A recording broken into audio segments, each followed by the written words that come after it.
Good evening, everyone. We would please take our seats.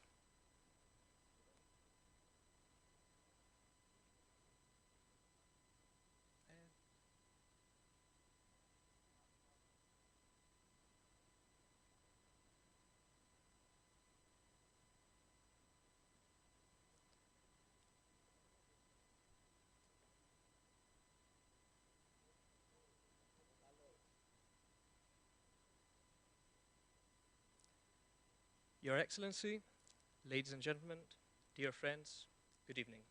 On behalf of Isalosnet, I would like to welcome you to our annual event in collaboration with the Norwegian Embassy in Athens. The theme of today's discussion is electric ferries, establishing a new industry in Greece.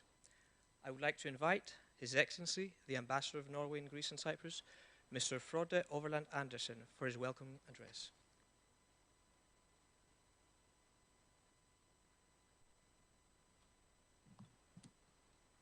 Control the mask. Last day of masks in Greece. So tomorrow, by decree, COVID is abolished, which is a good thing, I guess. So,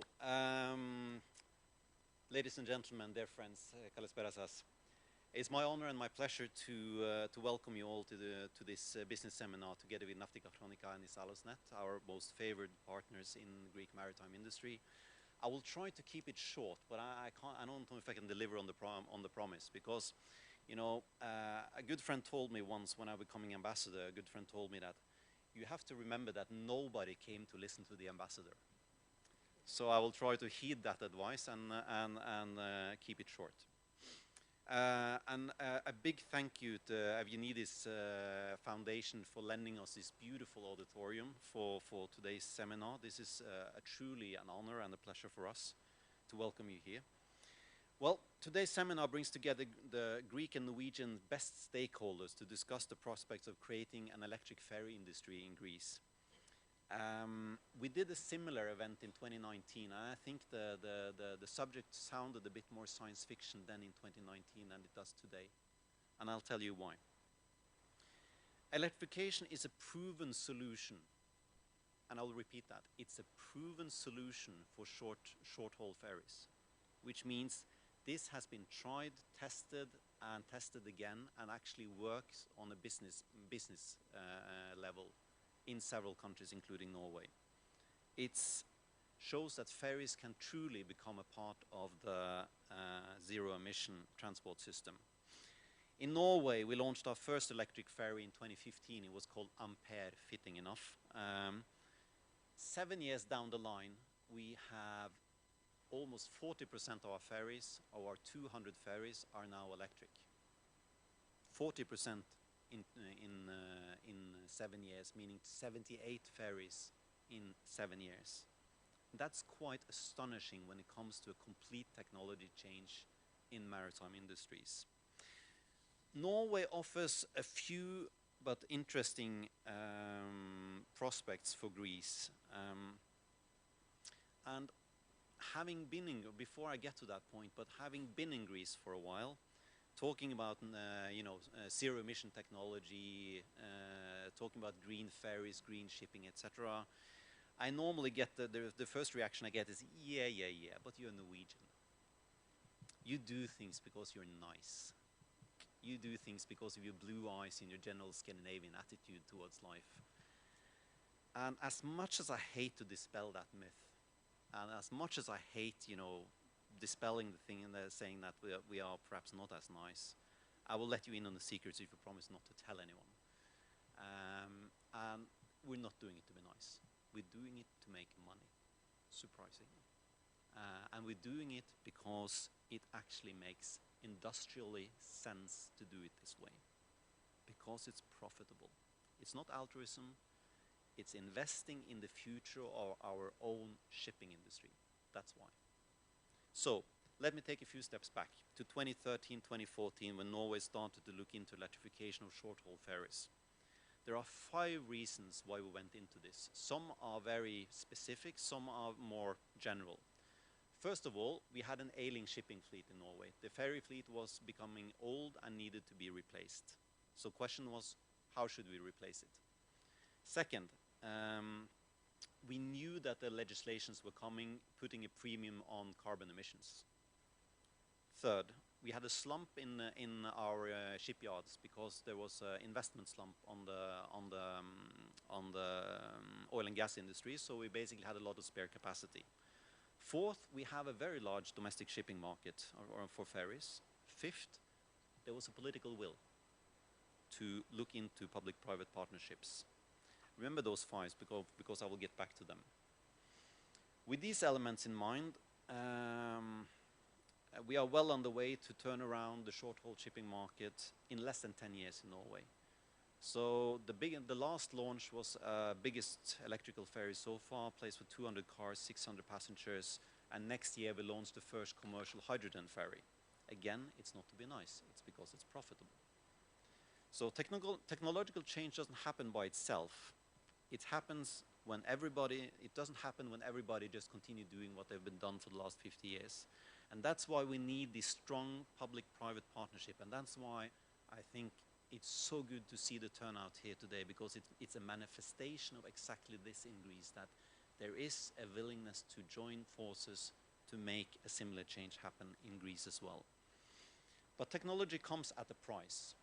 And everybody who is raised in a democracy knows that, you know, if you want to change an industry and it comes at a premium and you're going to dump the whole premium over on the ticket price for a ferry, it won't work, because it's just not palatable for a wider audience, because all of us, at the end of the day, pay the ferry price. So we need a public-private partnership, which basically says that the public and the private sector comes together to foster a change. In Norway, we did it in the way where the licensing structure for our ferry lines, when they were up for renewals, the government would say, if you want a license for this ferry stretch for 10 years, you have to go zero emission within 3 years.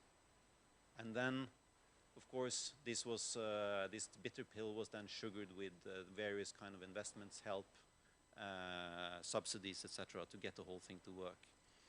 And this is a very strong element in cooperation, where you basically have the government picking up some of the costs for going electric, because to run an electric ferry is actually much cheaper than running a diesel ferry. But the investment part of it is, of course, always a cost. So there's a public-private partnership, but it's also a bit of coercion from the public side. And I say this as a civil servant, as a public servant, that, you know, going into bed with the public it's not a free-for-all, it's no free lunch. So there will always be a bit of coercion from the public side.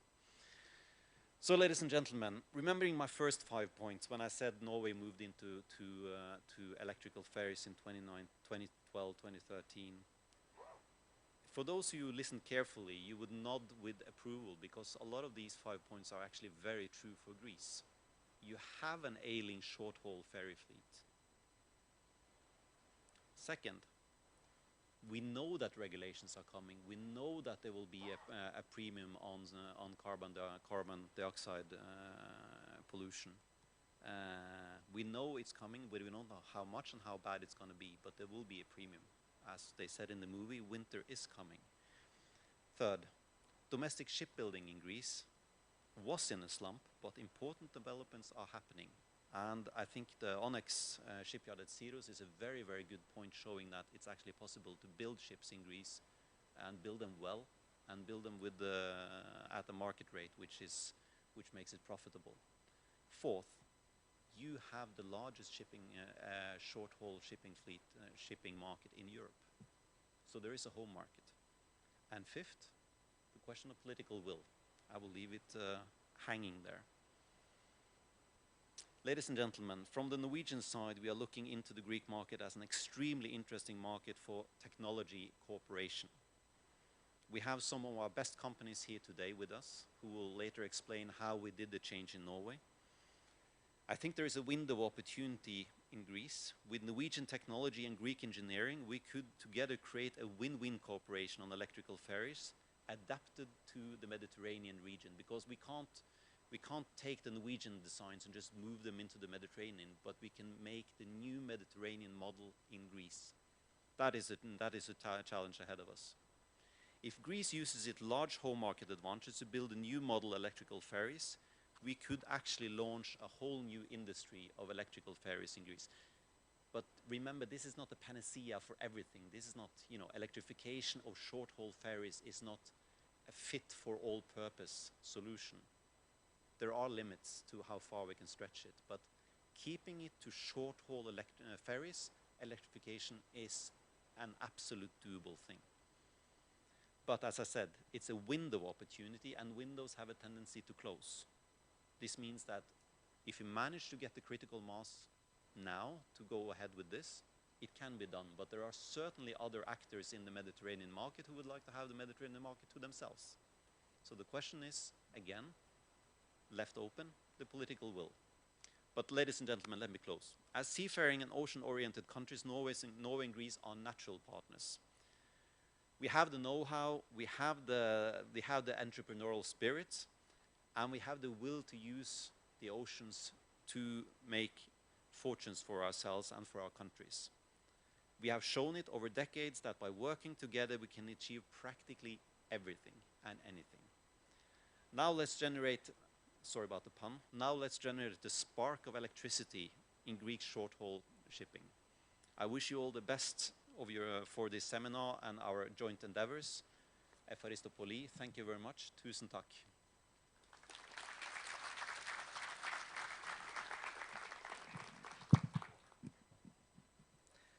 Following the insightful words of His Excellency, I would like to invite to the podium our host today, the President of the Evianidis Foundation and Goodwill Maritime Ambassador of the IMO, Dr. Leonidas Dimitriadis Evianidis.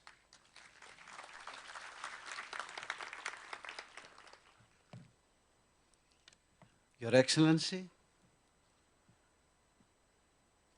Ambassador to Greece and Cyprus, Mr. Frobe Overland Andersen, very exciting what you have mentioned. Mr. George Alexandrakos, our Vice Chairman of Greek Chamber of Shipping, distinguished guests of academia, of research, of shipping, and particularly our youthful audience. That's the most encouraging. A low average of attendance. That's from an old man.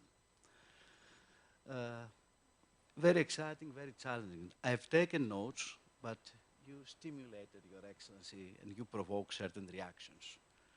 Norway and Greece no doubt share many similarities, such as long-standing and acclaimed maritime tradition, but also a unique coastal island geomorphology, no doubt about it.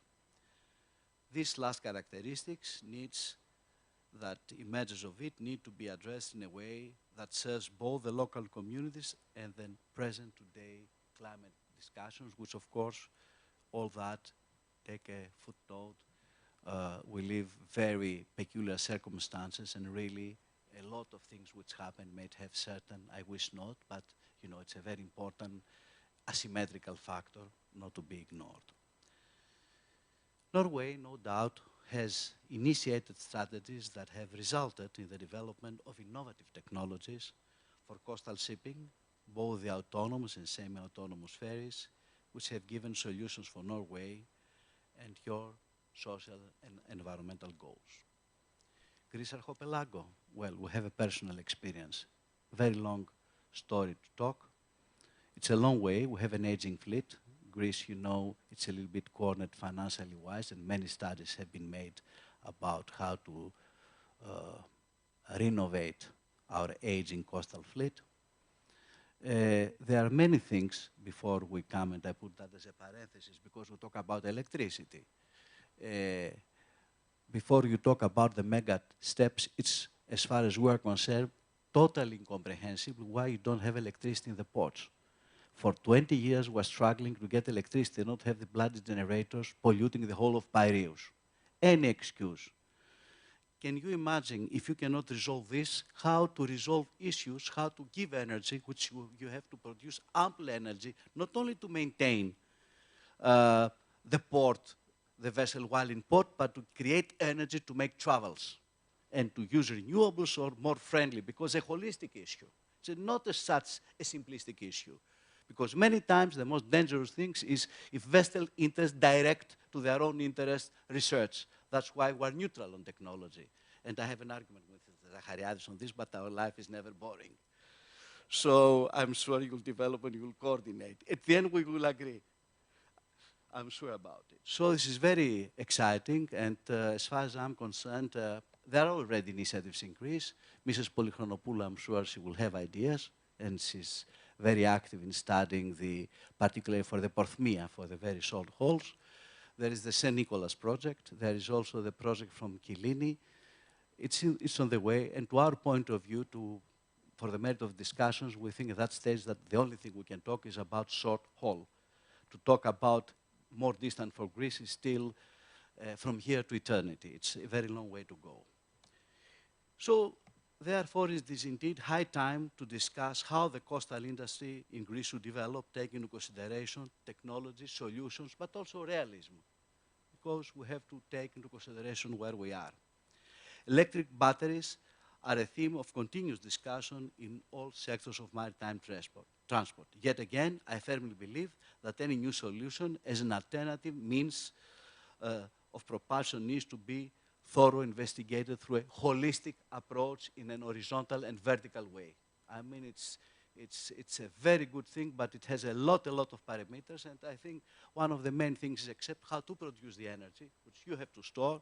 Still, we are far away to have desirable solution as far as batteries are concerned, because still this is the biggest headache. There are crashing, almost disruption technologies, things happening, but still we're very far away in order to say that we resolve the problem from the point of view of the materials we need to produce the batteries, plus how long and the study and the size and the weight of the batteries, but also the disposal of the batteries, because we are not talking about small things if it is in a larger scale.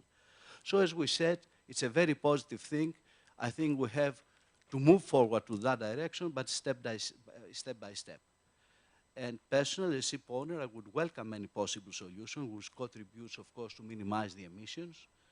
And when also we economize in energy, because there are many ways to roam, one of which is this, and that could be in an absolute but in comparative way, because you can also use batteries, the famous 50 miles we can get, which you apply in the north.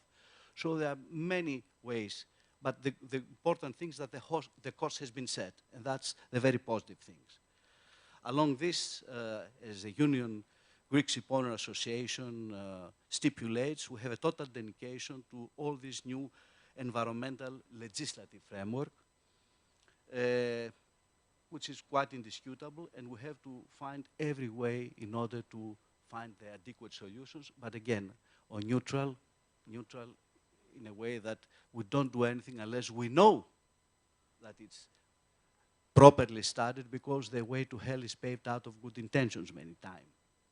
So we are welcoming all these initiatives, and that will have a particular bearing for the Greek coastal shipping, because it is very near to our coastal, it's our pollution, it's the environment, the noise, it's so important, and particularly to come, just take Piraeus, I mean, how important that would be.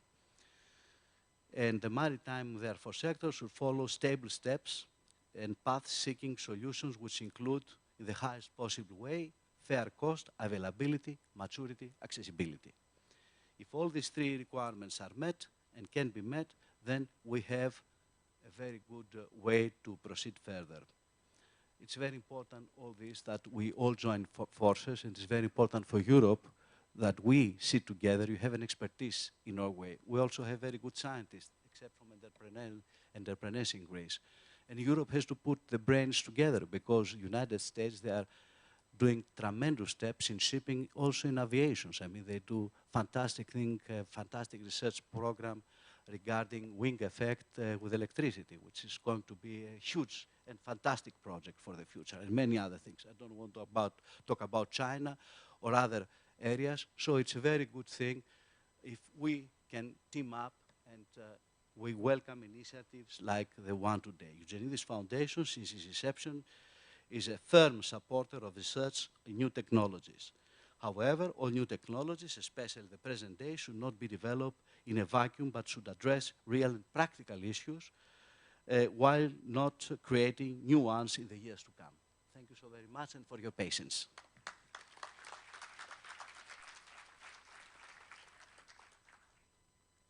Thank you, Mr. Eugenides, for those welcoming and thought-provoking words. Last, but certainly not least, on behalf of the Hellenic Chamber of Shipping, we would like to invite its Vice President, Mr. George Alexandratos.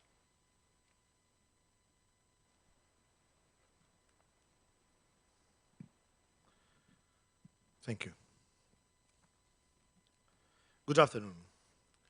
Your Excellency, Ambassador, Mr. Overland Andersen, President of this nice Eugenides Foundation with a quality track record, Mr. Leonidas Dimitriadis Eugenides. As it was referred before, I am all goodwill maritime ambassador, but personally I consider you as a very goodwill gentleman. Another one gentleman sitting next to you, and also with this goodwillness and traditions between family, is Mr. Dimitris Fafalios. He keeps a lot of positions, but I would say that he's the president of Intercango, apart from being many, many years at the board of Ship Owners, Greek Ship Owners Union, and of course the Hellenic Chamber of Shipping.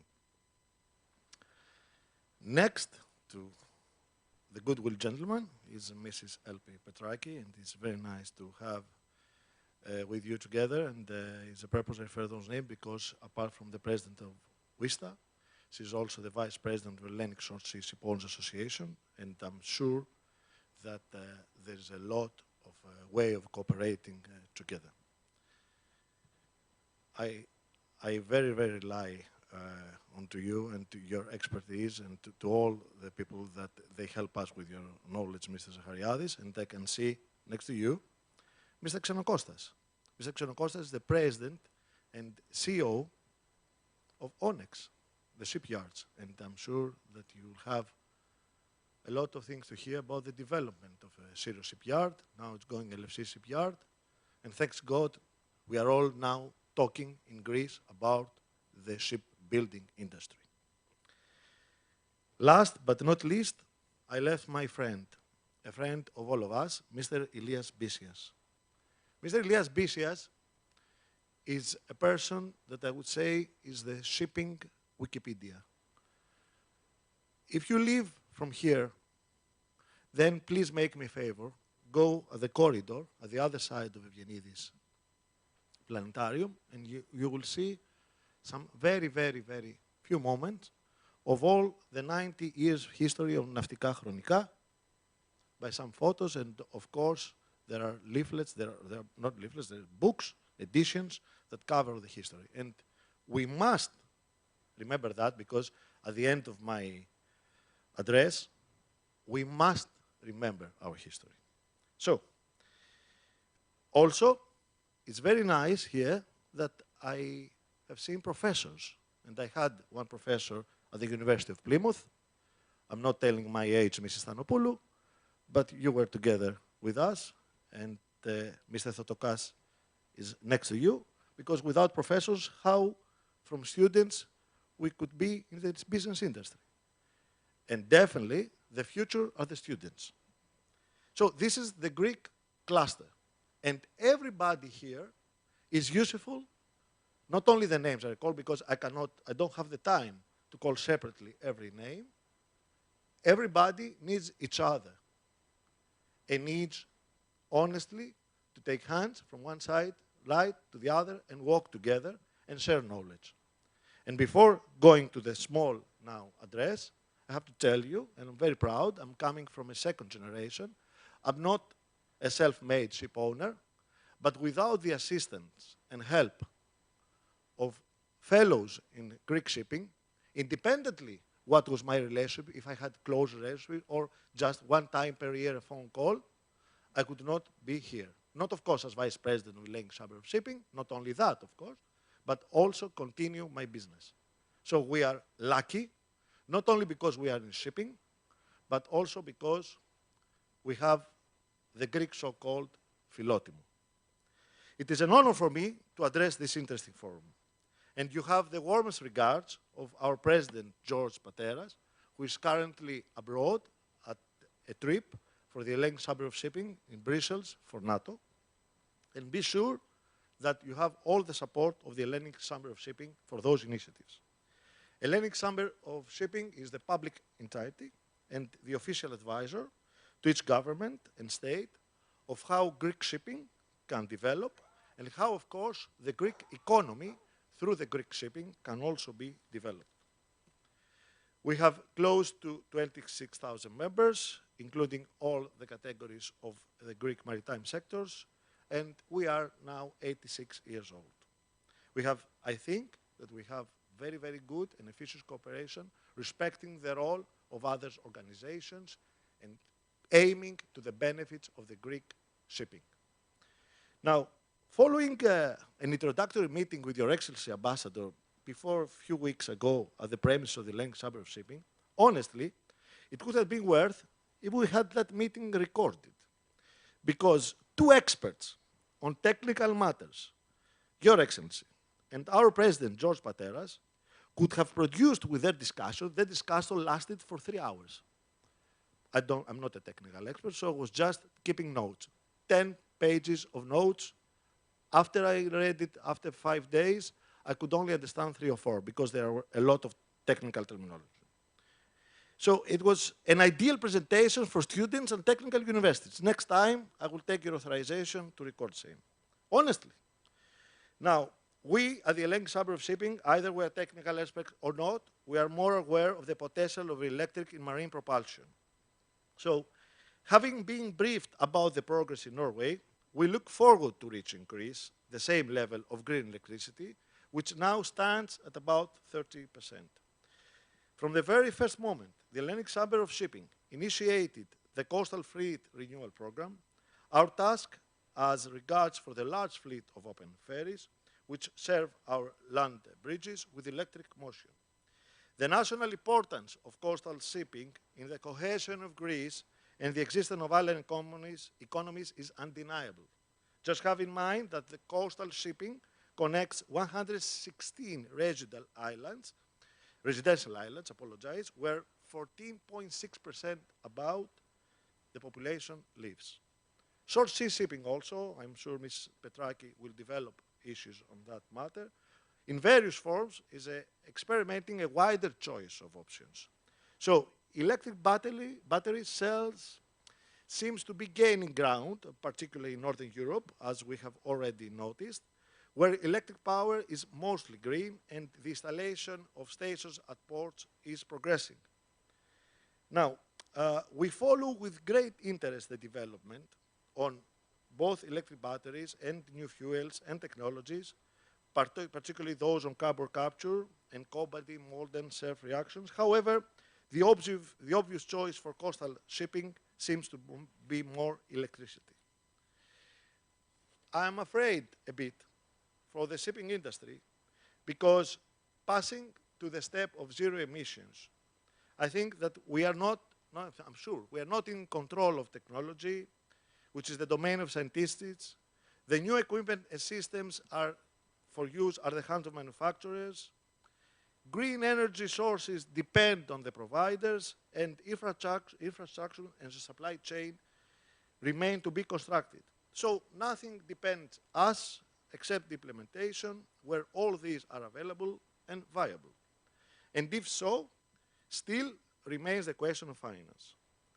So in concluding, and back to history, when I was writing this speech, with the assistance, of course, of technical experts at the staff of personnel of the Greek Chamber of Shipping, it brought to me back my childhood memories, because I was playing with a remotely, like all kids, I assume, at the beach, control model boat, operating on batteries, and I was watching large ships passing by the open sea.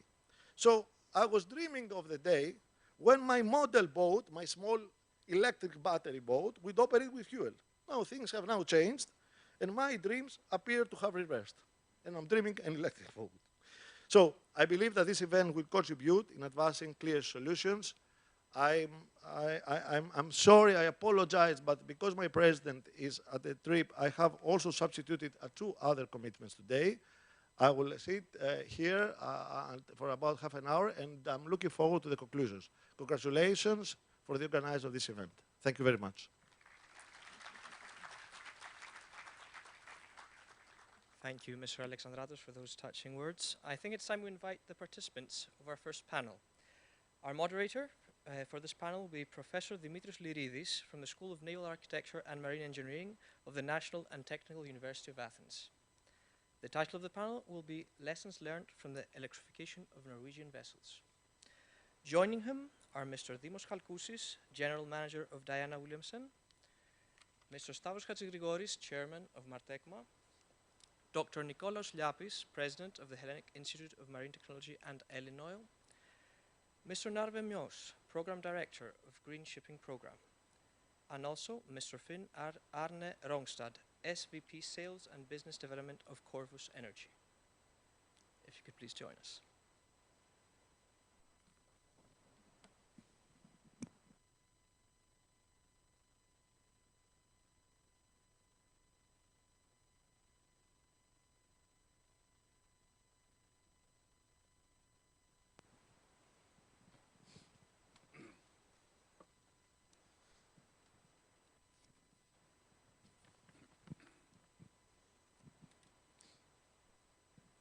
Your Excellency and all the distinguished guests George Alexandratos referred to, good afternoon. I'm so glad and honored to be here and chairing this panel. I will make a very small introduction of the persons we have here in the panel, and I will start from the more distant ones, the ones closer to me, that have come all the way from Norway. So our first guest is Mr. Finn Arne Rongstad, who has graduated from the Royal Norwegian Naval Academy in 1986. He's also a Master Mariner, and after several years as navigator and warfare officer in the Royal Norwegian Navy and NATO offices, he is currently working for Corvus Energy. Then our second guest, Mr. Narve Mios, and I hope I pronounce it correctly. Raised and born in the UK with a BEng in Marine Engineering at the University of Newcastle upon Tyne and an MBA from the London Business School. He's currently Vice Chairman of the... Sorry? That's not me. Ah, okay, so I mixed up. I apologize. I apologize. But you are Chairman of the Green Shipping Program and also Vice Chairman of DNV, correct? Yeah, Vice President. Vice President, yes. Okay. Then I have with us Mr. Nikos Liapis, who is from Illinois, but here is in his position as President of the Hellenic Institute of Marine Technology. We have Mr. Dimos Chalkousis from Diana Williamson Management. He's a shipping executive for 30 years in the maritime industry. And last but not least, we have Stavros Hatzigrigouris, and I'm sure I must not say many more about you, rather that you are currently chairman of Martekma. Okay. Without losing any more of your precious time with inaccurate comments, I would like to start this panel on the lessons learned about the electricity, the electric shipping in Norway.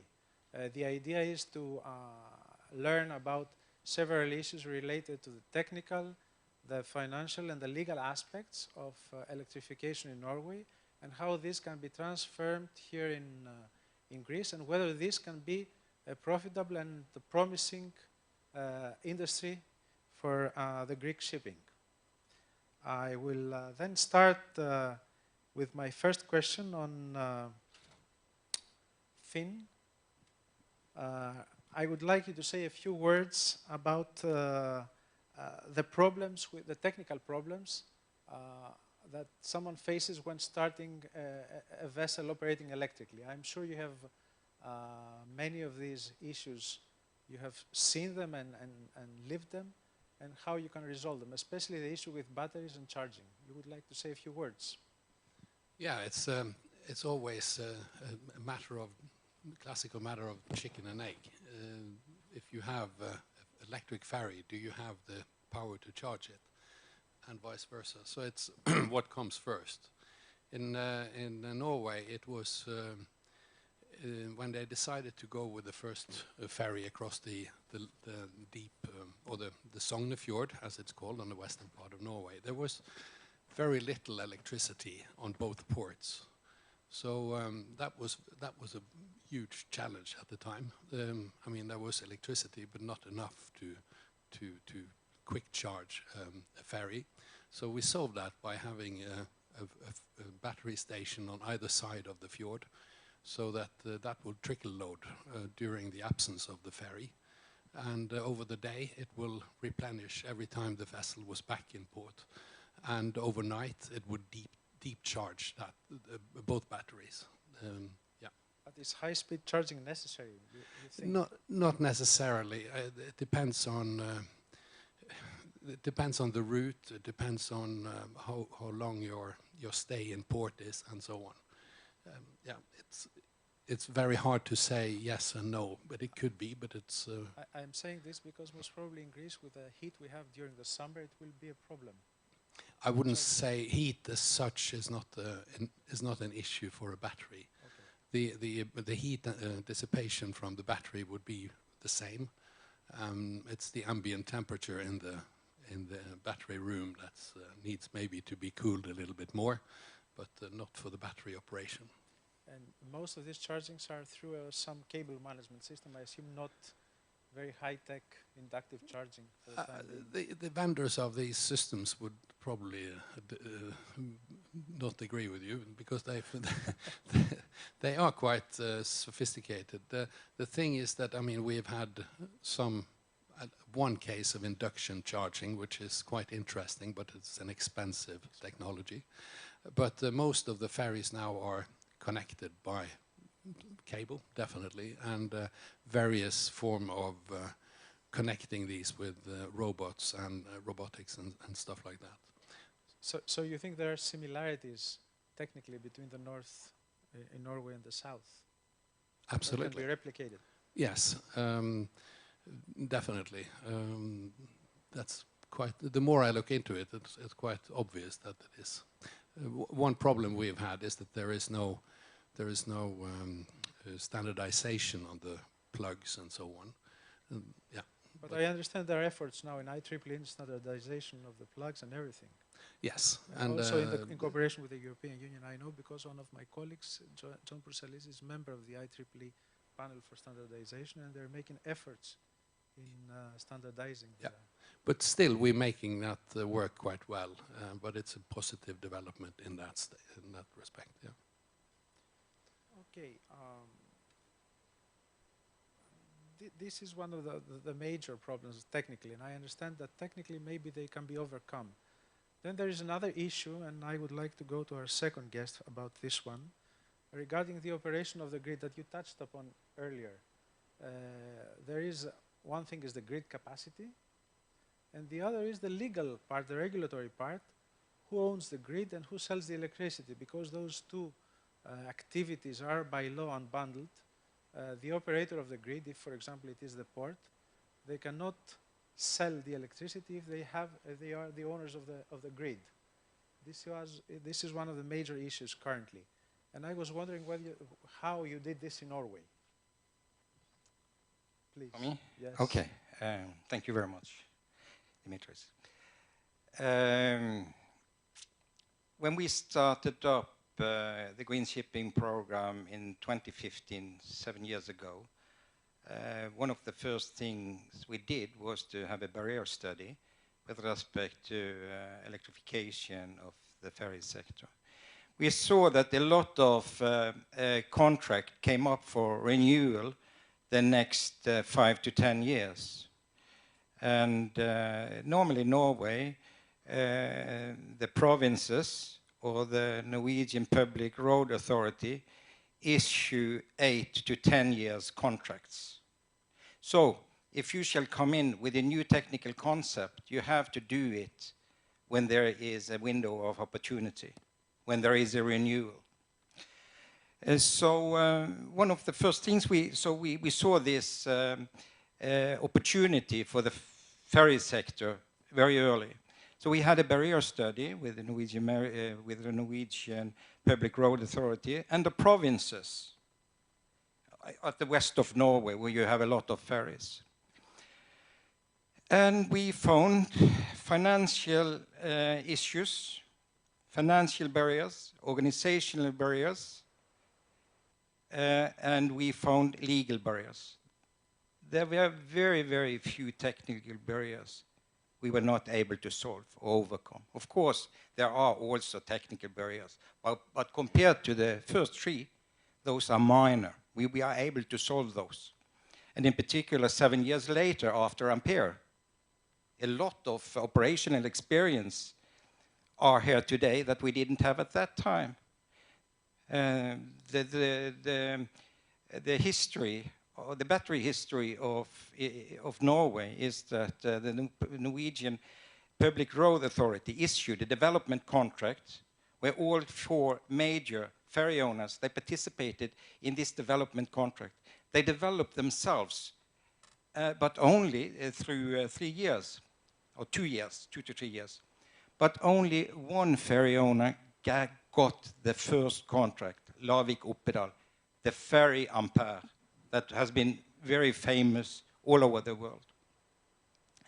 If the state hadn't done anything more, nothing industrial would have happened. But what the public road authorities did, and also the provinces did, was to have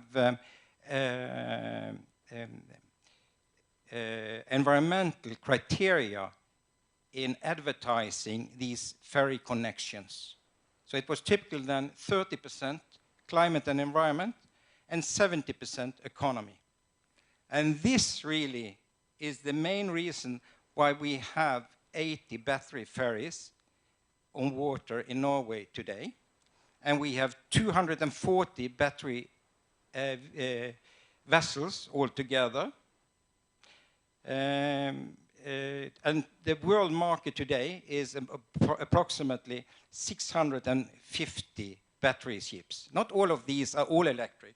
Some are just hybrid, and some are also just for making the power solution more effective. And you can do that with batteries as well. So there has been a tremendous development in the world. 10 years ago, it was approximately 10 to 15 battery ships in the world. And today, you have 750. So one of the main reasons, back to the question, that was about the legal issues. I mean, who should own the infrastructure? I mean, you get an 8-year contract. And what after, as a ship owner, you get an 8-year contract. What about after this time then? So you cannot bring this infrastructure with the ferry to another place. So you had to resolve problems like this. And mostly it's in such a way in Norway that the infrastructure is owned by electricity companies that are heavily regulated with respect to providing electricity both to consumers and to the industry. Then the electricity in themselves, the electricity in itself, there is free competition. So everybody can use the net. It's like trains on the tracks. So the government, they regulate really or roads for that sake. For that sake, it's part of the infrastructure for the country. So in this way, it is then, to answer your question with respect to the infrastructure, it's very often companies owned by provinces around in Norway. So yeah, but also in many of the places where you have ferries, you don't have strong enough infrastructure. And there also the example that Finane came up with respect to have charging stations on land is very effective then, because then you don't need to build out your infrastructure to that level, because you charge the battery on land when the ferry is in transit. Correct. This is correct. This is still a major problem here in Greece because the regulatory authority has not issued the regulation yet for selling electricity on how you calculate the tariff that the port or the grid operator anyway should charge to the entire price of electricity before it is sold to the vessel. This hasn't been resolved yet. I think the regulation is out, will be out in a few months, but we haven't seen it finally yet. So this is one problem. You also touched upon the financial part, and I don't know whether you would like to say a little bit, a few more words about the green shipping program and how it works. Yeah, I can see that. Before I make the questions on the interesting financial part. Yeah, that's fine. It's a public-private partnership program, and today it is financed partly by the government over the state budget and partly by the industry. And the vision of the program is to establish the most efficient and environmental friendly shipping in the world. And we would like to take a lead internationally. We have initiated 43 pilot projects altogether. 14 of them are implemented or under realization. Any pilot starts with a pilot study. And in a pilot study, you typically bring on board all key players with respect to solving the task at hand. So for instance, if for this pilot project where Corvus is in charge now, they are a battery vendor in itself. But you also need somebody who can do the integration, the power integration. Batteries are dangerous. If you have seen a battery explosion, it is tough stuff. So you need, for instance, the Maritime Authority on board. You need, for instance, the class, a DNV class on board. And you need maybe other players as well. The key is that when you start, you have all major players around the table. And if the government shall be involved, okay, maybe somebody from the government should be included as well, because there are some issues there that shall be solved. And so in this way, we start up with a pilot study, and the pilot owner, in this case, Corvus, shall be committed to do an implementation if the pilot study show reasonable good results. But it's up to the pilot owner if he shall go for realization or not. We are not a funding entity. We are more an advisor for the industry. We have a process, we know how to facilitate these processes, and people are working free of charge in these pilots. And why are they doing that? They are doing it because of their own business interest. They would like to learn. So it's no problem to get companies participating at all. Companies like ABB, Siemens, Wärtsilä, etc.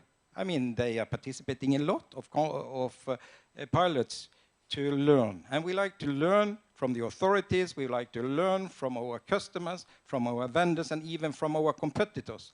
And in some cases, that might be very tricky. For instance, if we are talking about autonomous ships, and you have the Kongsberg Group and ABB working in the same pilot. But we are able to do it. It's not easy, and it's also you respect if there is some confidentiality issues here. Then the pilot owner has to decide if this shall be confidential or not. And in but in most cases, that has not been necessary, so we have been able to cope. So this is the way we work, and when we are finished with the pilot study, which is a real, for most cases, it's a feasibility study with respect to economy, safety, and technology. That's what it is about. And when you are finished with that phase, then you are going into the realization phase. And then it is like any commercial project. And everybody who has worked free of charge, they have no warranty to get the commercial contract.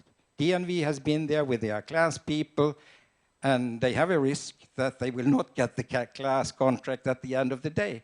But of course, if you have been into a pilot study, then you know a lot about the technology there, and you are maybe better positioned in several ways than your competitors.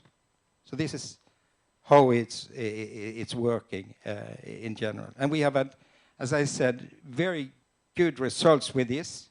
14 pilots altogether are realized or under realization. Stavros, would you like to comment whether such a scheme could work here in Greece?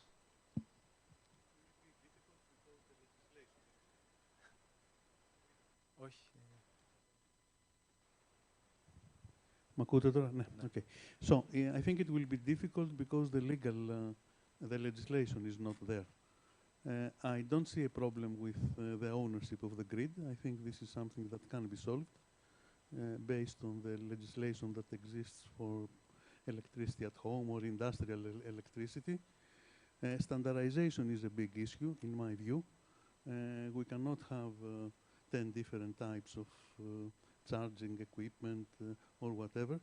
My view is that it may be better to standardize the batteries and replace the batteries as they do. I mean, from what I know, there is a big inland waterways project in Europe at this moment, which will work on the basis of what we do with petrol stations.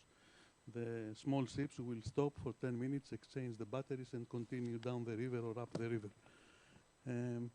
What other issues? I think, I don't know what kind of weather you have in Norway. Sorry that I'm getting into technical issues, but I think it's worth doing it.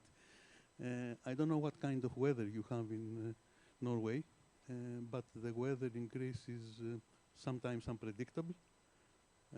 I think the Greek passengers are a bit more demanding than Norwegians, so the schedule has to be kept.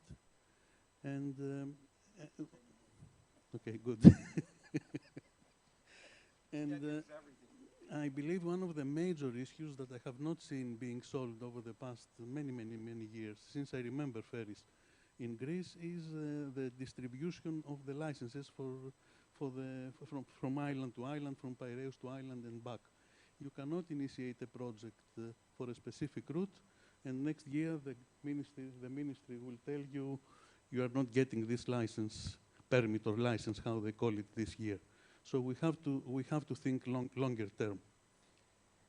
I know currently the ministry is working for longer term contracts, but only for the islands of, for the lines of common interest, Agonis Grammes, not for the regular lines. And most of these electric ferries cannot operate on those remote lines. Most of these ferries, where we're talking about electricity, should be in very small distances, for example, Salamina, Peramapaloukia. I mean, it's not possible to subsidize that line because it has a commercial, it can gain money, so it's not possible to subsidize.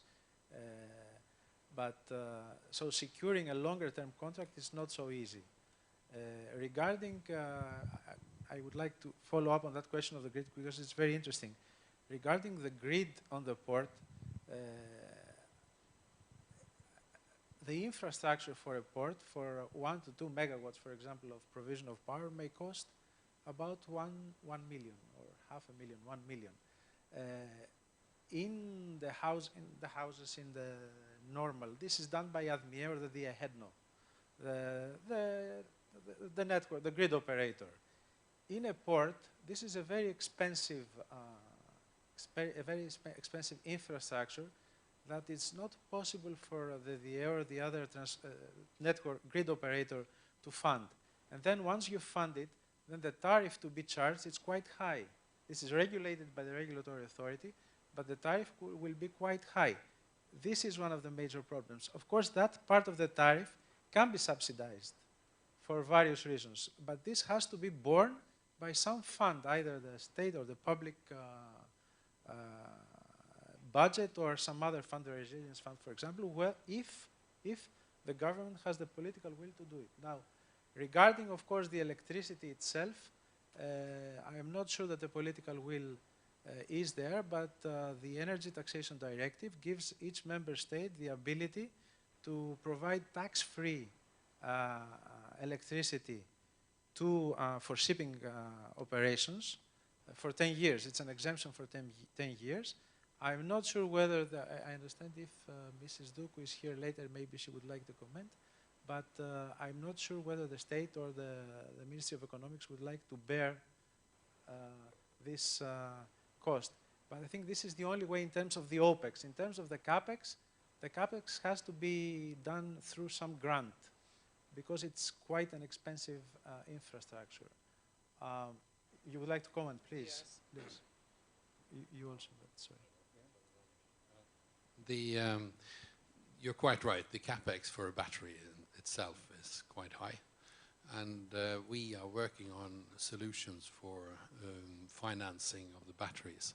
I mean, one thing is to finance the battery as such, and but we are looking more into providing power by the hour or energy as a service, where we give you what you need at the fixed rate, and if that battery lasts for 2 years or 5 years, that shouldn't matter. We will make sure that the battery is there, and so on. And we can also incorporate that into some sort of land-based scenario. Okay, so you're also prepared to subsidize privately. If that's what you call it, I'm not. I don't think we will. We're not going to lose money on it. But you have a prospect of gaining. Absolutely, so that we can spread the capex in a different way. Yeah. Okay, I was going to touch these financial issues last because they're interesting. Yeah. I would also like to. Yes, please. Point: creation of hubs. There has been a discussion in Greece for the past whatever, I don't know how many years, to create hubs. The big ferries will take the people or the cars to the hub, and then we will have smaller ferries going to the smaller or nearby islands. This has never materialized. We talk about hydroplanes. Still, nothing is happening. But this is a kind of the reality for Greece. Many plans, and very difficult to materialize. I'm sorry that if electric ferries are become predominant, a lot of people of my trade will lose their jobs and replaced by... Why is that? Because we are engineers, not electricians. But this is what I was going to ask to Dimos, Okay, whether he can actually manage an electric ship. This is the big challenge operationally, that at the moment we don't have the competence in the industry, and where are we going to get that competence from? Williamson is running an autonomous ship project, and actually we've sourced ex-chief engineers retrained as electrical engineers, but at the moment there is no source of competence readily available, and it's something that would take a long time. The requirements for certification, the training, which are governed by STCW and FLAG and so forth, all these need to be looked at and a framework established in order to be able to operate electric-powered vessels. It's a challenge. You would like to say something? Yes, please. It's a bit. No, we are a bit here and there, but that's okay. With respect to the technical issues, I would not be so concerned with respect to if the connection where you should put in your first ferry should be a very short connection such that you can do it all electric, or if you have a longer connection. I mean, you will learn in both cases. If one is feasible politically and the other not feasible at all, well, you should choose what is feasible, of course, and you get that technical experience that you can bring technically into the next level. Then the real problem is the system obstacles here.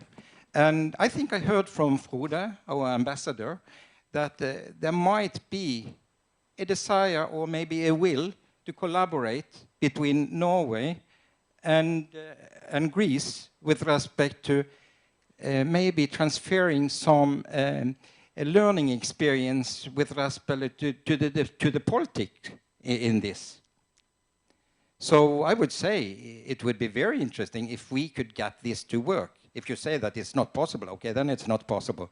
But if we could find, let's say, a joint public-private partnership program between Greece and Norway, I think that could be very interesting. And then we should also, we should look at the technical things, of course, and try to create the first Ampere in Greece. But in parallel to this, these, let's say, system failures, these system roadblocks should be looked at. Because if you're only building up one battery ferry, it doesn't help anybody. You need a system in place in such a way that you can get the scaling, that you can get your 80 or 200 ferries, etc. And that is not possible without getting the politician on board. I don't know if this is possible, but it's an intriguing thought, in my opinion. Okay, I will put one small stop here, because I would like to come back on this one. But I would like to ask Nikos regarding the crewing of these vessels. This will be different than the current crewing of the diesel vessels operating. Do you think it would be feasible to have, let's say, reduced crew? Would that be acceptable by the Greek state, or a different crew? Because there is some regulation regarding how many people with diesel knowledge, etc. You need to have save money, and then you have 18 people working on it, and then I don't know whether you can replace them. So it's not an easy answer to your question. Let's agree that technical aspects are a little bit solved. I mean, we know what to do, we know how to do it. We have another issue before that, we had another big issue in Greece. I mean, the capacity of the grid, and we don't have enough electricity to do all this charging. And I don't know if this buffering with batteries will solve the problems, or it would just raise the costs. So for this, I will ask another question later, our colleagues here from Norway. But concerning the crewing, we have two problems. One is the legislation problem, and the other is to find the right people to do it. We don't have a lot of electricians. I mean, in shipping, we have a problem in that in general. So we'll need more specialized people, crew to work on the vessels. And also, the idea for these vessels to be as much autonomous as they can be. I mean, so you have more people that are in IT and are working in IT, and we don't have enough people of IT in doing such a work, which is very specialized in shipping at the moment. So we'll need more people like that. Concerning now legislation, this is a quite difficult problem, because if you want to really operate these vessels, I think you need less people. But when you go to this subject to the Greek state, I think it will be a very difficult issue to solve. We have seen I'll speak with another hat now, that I'm a member of the board in the Hellenic Ship Owners Association. We have a lot of problems in that. Finding crew, especially sailors, that it's a very big problem in Greece. And we ask for solutions from the state, and we cannot find the solutions. And we don't want to lose, for example, Greek seafarers and get foreigners. We just want to have capable and adequate seafarers to work on the vessels in short sea, and we don't have solutions in that. So I think the Greek state will have a very big difficulty on solving problems of crewing, especially when it's come to this. I know that concerning the state and legislation, that in the climate law that was voted in the parliament 2 or 3 days ago, there is a specific reference that when we talk about Greco islands, which are islands that will go 80% operating on renewables, there is a paragraph saying that the Greek state should take measures in order to have the electrification of the transport. I don't know what will be the measures, and maybe Mrs. Doukou later on will explain what we're thinking about what will be the measures, but for sure one of these measures will be to solve the legislation problem about crewing. And I think it will be the most difficult of all the things, knowing how we operate in Greece and how the Greek state operates in such subjects. Please. We've been through the same in Norway, of course, and the good thing is that the battery is, there is no maintenance. So a battery takes care of itself, at least compared to a diesel or reciprocating engine. So we see that the engine or the machinery people, they like it quite a lot because they can take care of their ship. They don't need to think too much about going around with tweaking the mechanical engine.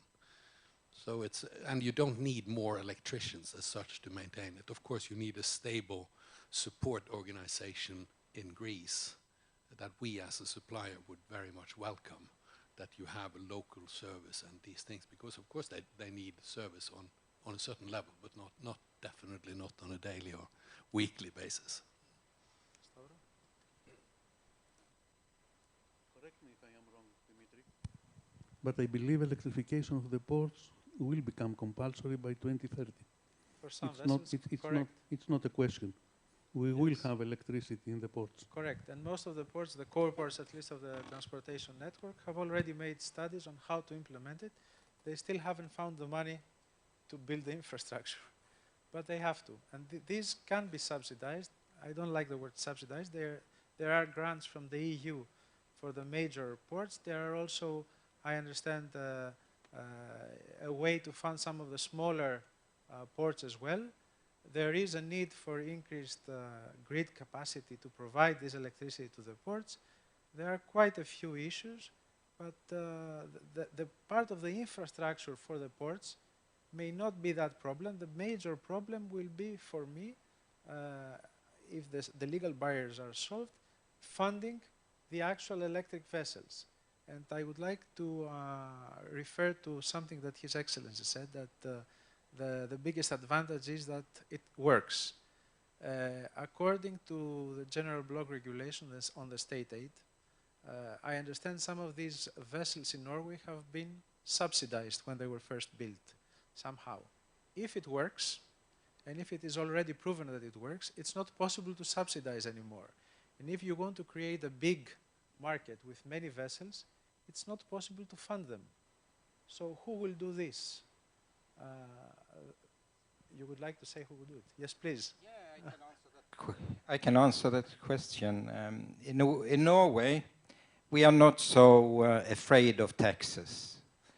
So I don't know the year it was, but I think around 2000 we implemented a NOx tax in Norway. It's just for Norway, and also some other countries has done that the same and follow after. But in addition, we established a NOx fund that can subsidize up to 80% of the additional cost for the environmental technology.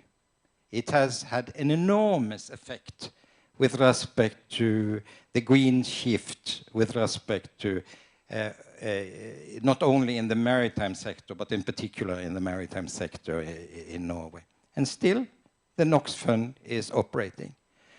We are trying to convince the government to establish a CO2 fund. So some of the additional money they get in for a CO2 fee shall go back to the industry to do the renewal here. Then it's not a question about being innovative or realizing.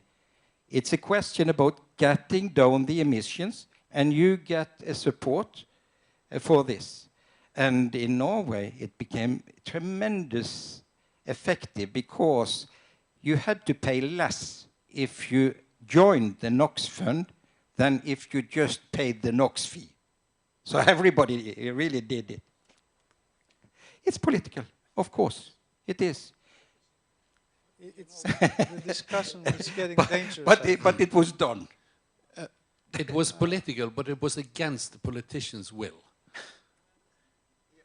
So they didn't really want it, but I guess. Yes, please. Trude, Please. Rude. To me, please. Not to you, to our friends. Yes, please. Where do you get the money from all these funds? From selling fossil fuels? We don't have fossil fuels in Greece. Sorry, we don't have them. It was from taxes on shipping. Yeah, it was coming in. taxes on NOx, a NOx tax. Demos, please. You would like to say something? There's also a different relationship in Norway between the state and the private sector. The two are much more tolerant of each other and actually respectful of each other than here. And I think in Norway, this process was driven by the state.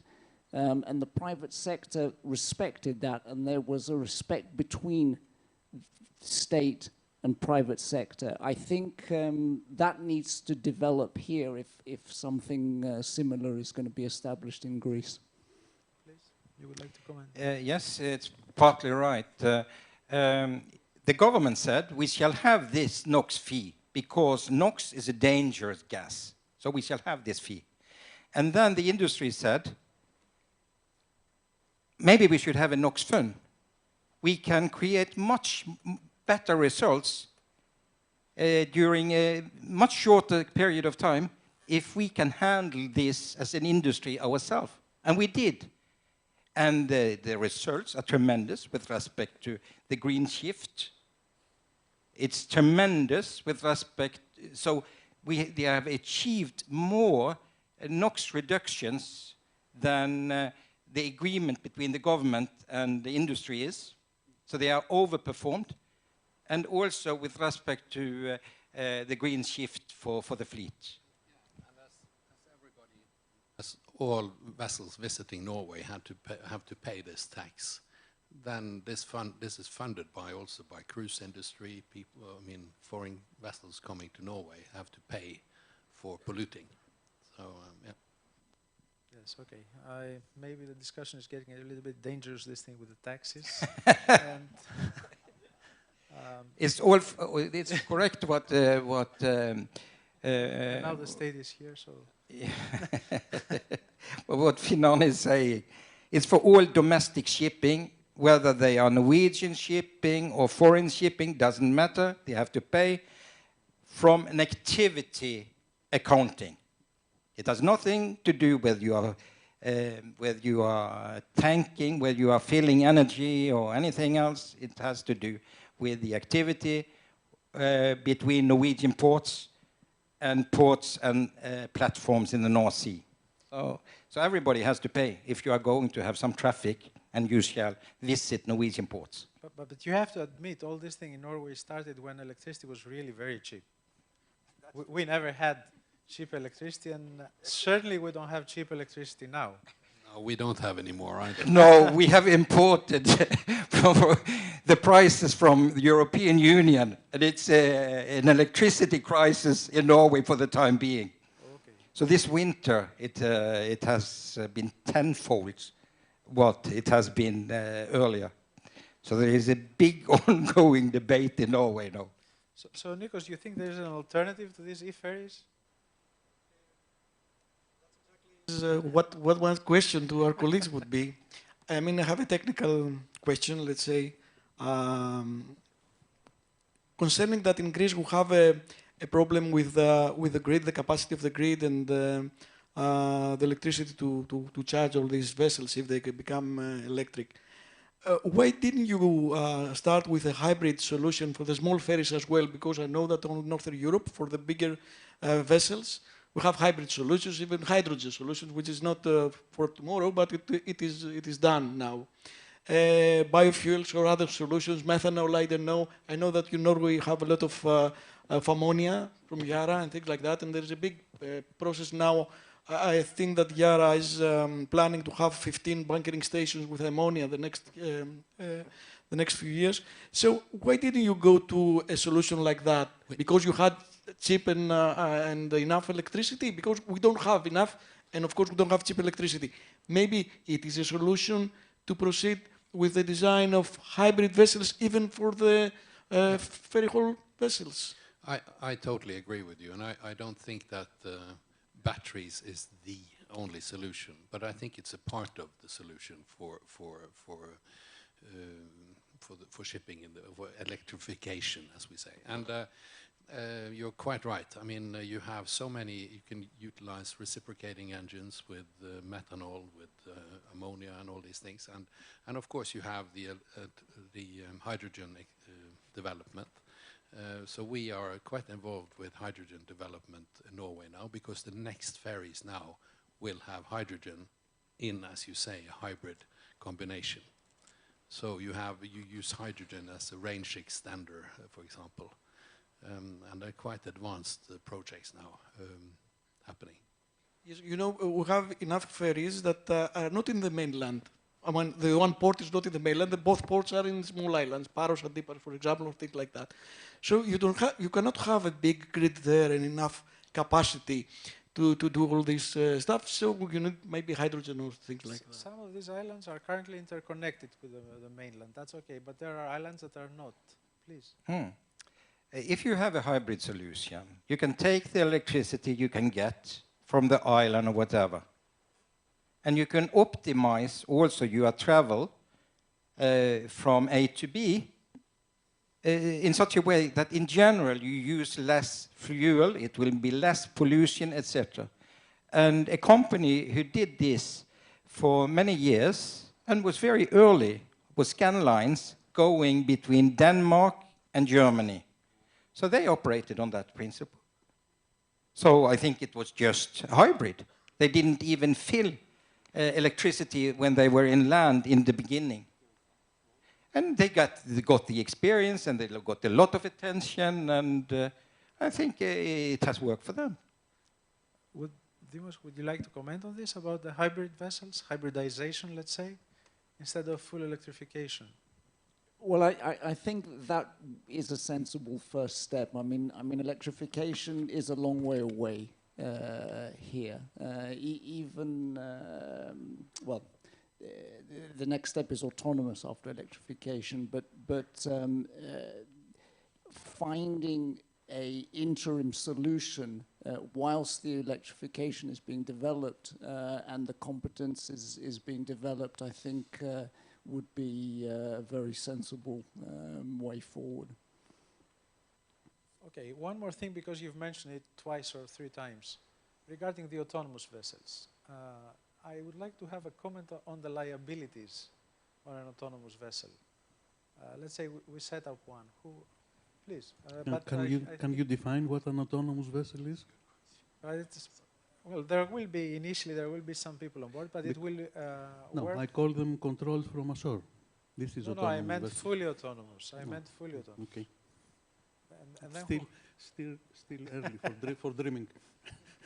Yes, of course. Well, I mean, it's not that far away. I mean, in Norway, they're already pretty much running one. I mean, we still have core staff on board, but within a number of months, they will be operating the vessel from a shore control center.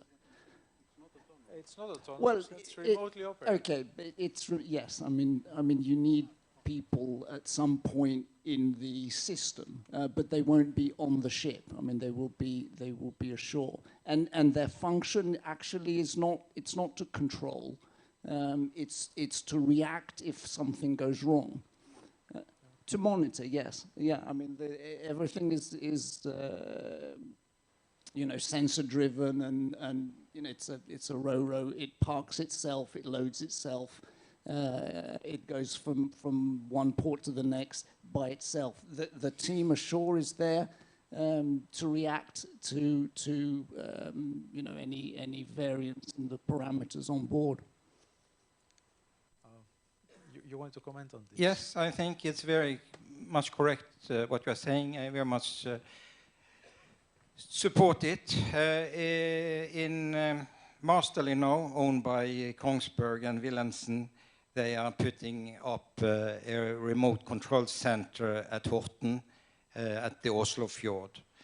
And there will be a travel now. I mean, in the future, at least in the rather near-term future, there will always be a control center that can take over and take the ship into a minimum risk position if things go wrong, if you are deviating from your plans. You have to have that.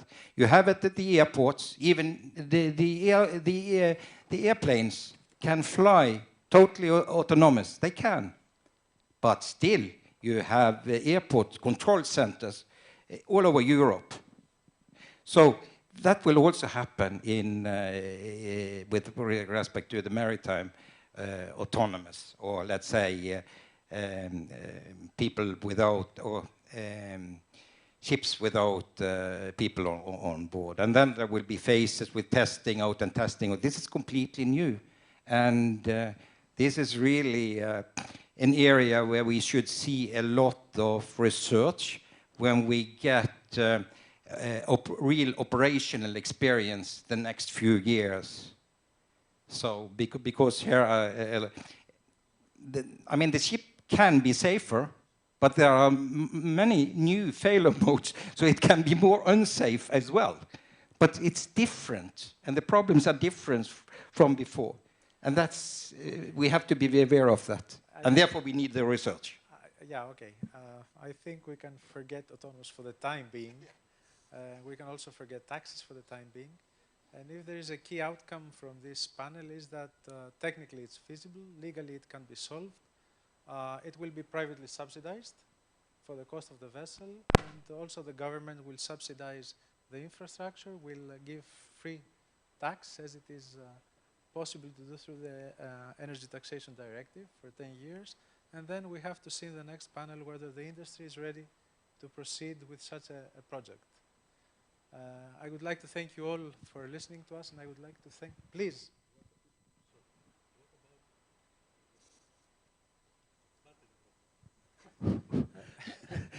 What about the well-to-wake theory? The life cycle assessment. Not life cycle, well-to-wake.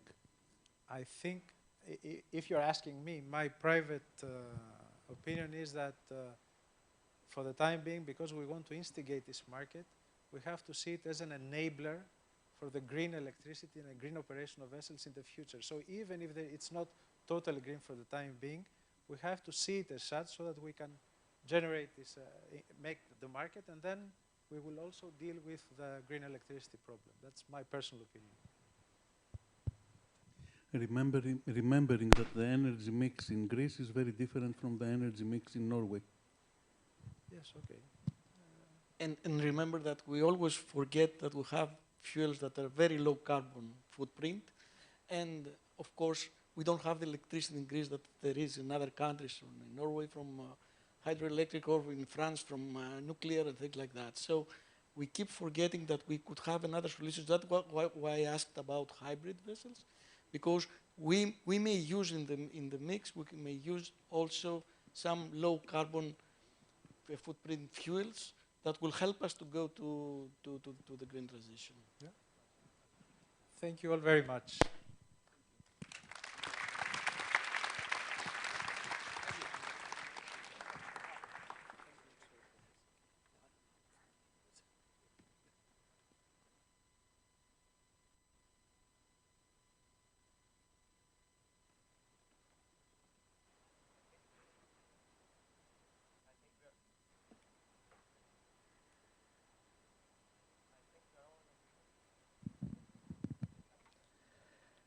I think we're all in agreement that the views and opinions, or even disagreements at some points that we just heard, are and were really interesting and enlightening for everyone. Wishing to keep the event program on track, I will immediately call forward the members of our next panel, titled Electric Ferries, Establishing a New Industry in Greece. Our moderator this time will be Mr. Panos Zachariadis, Technical Director of Atlantic Bulk Carriers.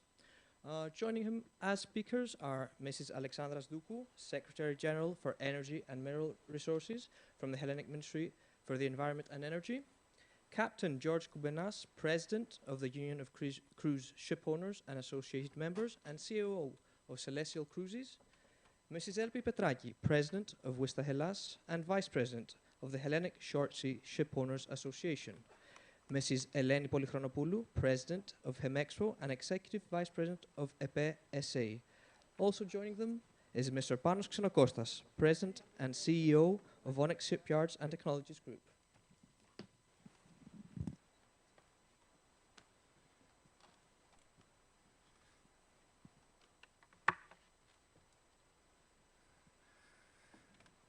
So, hello everyone to this second panel.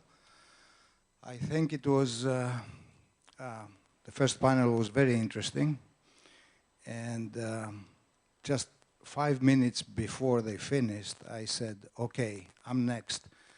Let me go fast to the restroom to freshen up so I can be in good form. I come back, and the discussion is about autonomous ships. Which is my favorite subject, by the way, because I keep telling Greek ship owners, you know, this is the future. And what I get is that, and if there is bad weather, how can the ship, you know, take care of itself without a captain? This is, and I'm not joking, this is still what I get back. And I tell them it's time you get involved in the developments because you're going to be left behind. So, Mr. Ambassador, we have many more years of these kind of events. The next ones are going to be on autonomous shipping because I think Greek shipping needs the Norwegian know-how on this. So, let me get my paper so I don't make any mistakes. So, we have with us today Mrs. Alexandra Zdoukou, who is the General Secretary for Energy and Mineral Resources, Hellenic Ministry for the Environment and Energy. So maybe we can get some guidance and some replies on questions that were posed previously, so we can see what can be done there. Which I didn't hear, actually, but I was late. I'm going to mention our speakers. By the way, all the speakers here have exceptional credentials, both academic and career credentials, and I'm not going to go through them because I'm going to need a lot of time, but you can check them out. I'm going to continue the way I'm going to be posing the questions in the same order. So the next one is going to be Mr. Panos Xenokostas, who is, of course, President and CEO of Onyx Shipyards and Technologies Group.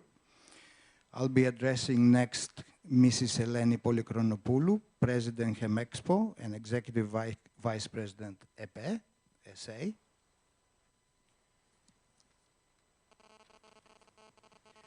My next question will be for Captain George Koubenas, the President Union of Cruise Ship Owners and Associated Members and Chief Operating Officer of Celestial Cruises. And last but not least, Mrs. Elpi Petraki, President Vista Hellas and Vice President Hellenic Short Sea Ship Owners Association. So we have the people here who are going to tell us how much they would like to move into electric ferries. And I would say not only ferries. In Greece, we have many, many small cargo ships that serve the islands, from Piraeus and from bigger islands to the smaller islands. So Mrs. Petraki will tell us how many, perhaps, those ships are, but I gather, except for the ferries, we're probably talking more than 100 small ships. So definitely there is a market. But let me start with Mrs. Zdoukou. Let me start with Mrs. Zdoukou. I'll pose a couple of questions to her, and then we'll move to the panel, and I'll come back to her. So, Mrs. Zdoukou, first question. We have the Fit for 55 package of the EU. Are there any plans of the Greek government to accelerate the reduction of carbon intensity of the energy used on board ships in general via any upgrade of port infrastructure or any preferential energy taxation, which was mentioned in the previous panel? Now you can listen to me. Hello, everyone. Thank you very much for the invitation. It's a real pleasure. Although I have to say, I was previously in another panel talking about natural gas pipelines, and I hope I will not get confused. I jumped immediately here, but I'm afraid I'm going to frustrate a little bit the audience because I'm the least expert talking about e-mobility in the maritime sector. I'm here, first of all, because I really believe in this Greek-Norwegian collaboration and friendship and sharing of common values. I'm here to listen, actually, and take some good knowledge from the experience that Norway has on the electrification and in general on how they have succeeded in their energy transition pathway. But coming back to your question, let me start by saying that Greece, as you know, is undertaking a huge effort, allow me to say, on completely changing its energy model, and the energy production model. Going back in 2019, I will remind you that the Prime Minister took a very bold decision, and this bold decision was to decide to completely phase out from lignite production in Greece and transform completely the energy mix by using actually more renewables in the energy mix, in the electricity production, and of course using natural gas as a bridge fuel. So we wanted to be, and we continue wishing to be, pioneers in Greece in this energy transition, which is a green transition with a lot of challenges. Of course, we could never imagine that in the meantime we would come across to so many crises, like the pandemic, of course the energy crisis, now the war, and inevitably the focus of this government, and in particular in the Ministry of Energy, is at this moment how we are going to handle the energy crisis, actually the increase in the electricity bills, the increase in the natural gas prices. So I'm saying that inevitably this is the first priority for the government. And at the same time, of course, it's very crucial also for Greece to safeguard its energy independence through various projects that promote Greece's energy security and energy independence. So as we deal in the last couple of months with these two basic priorities, of course, it is within our strategy, our energy strategy, how we are going to accelerate more the Greek effort of having more renewables in our system, and how we are going to electrify actually our system. And of course, the electromobility plays a crucial role. It is one of the flagship projects we have under our National Energy and Climate Plan. Honestly, as Ministry of Environment and Energy, we are focusing more on the e-mobility on the transport sector, and not so much of how we are going to, why not, to have electric ships, ferries, boats, whatever. But I truly believe that it's a great opportunity also for this sector in Greece. And this is why, although it was not purely our competence within the Ministry of Environment and Energy, what we did when we were discussing and we were negotiating with the European Commission for the RRF, the recovery plan, and we wanted to allocate as more money as possible from this budget. Just to mention that from the 32 billion that Greece has under the RRF, 30% is addressed for green projects. So we have a quite significant amount of money to spend in the next few years. And under this scheme, we have also included, of course, the electromobility, not only in the transport sector, but also in the maritime sector. I think that Greece has the potential not just to use electric ferries, because we have quite beautiful islands, and I think that e-mobility is easy perhaps to implement it in the Greek islands. But the main focus for us at the ministry is how we are going to, first of all, to interconnect the Greek islands by electricity interconnections. So we have a very ambitious plan by 2029 to complete almost all Greek islands being interconnected, apart from a few of them. And you understand that the reason for this is that we couldn't discuss, in any case, about e-mobility, also in electric boats, without having the necessary grid. How the ships will move or charge at the ports if there is not enough capacity on the grid. So the main focus is use the money we have from the RRF fund, but also from the National Strategic Framework, the so-called ESPA, for the next period, taking money from there and quite quickly and very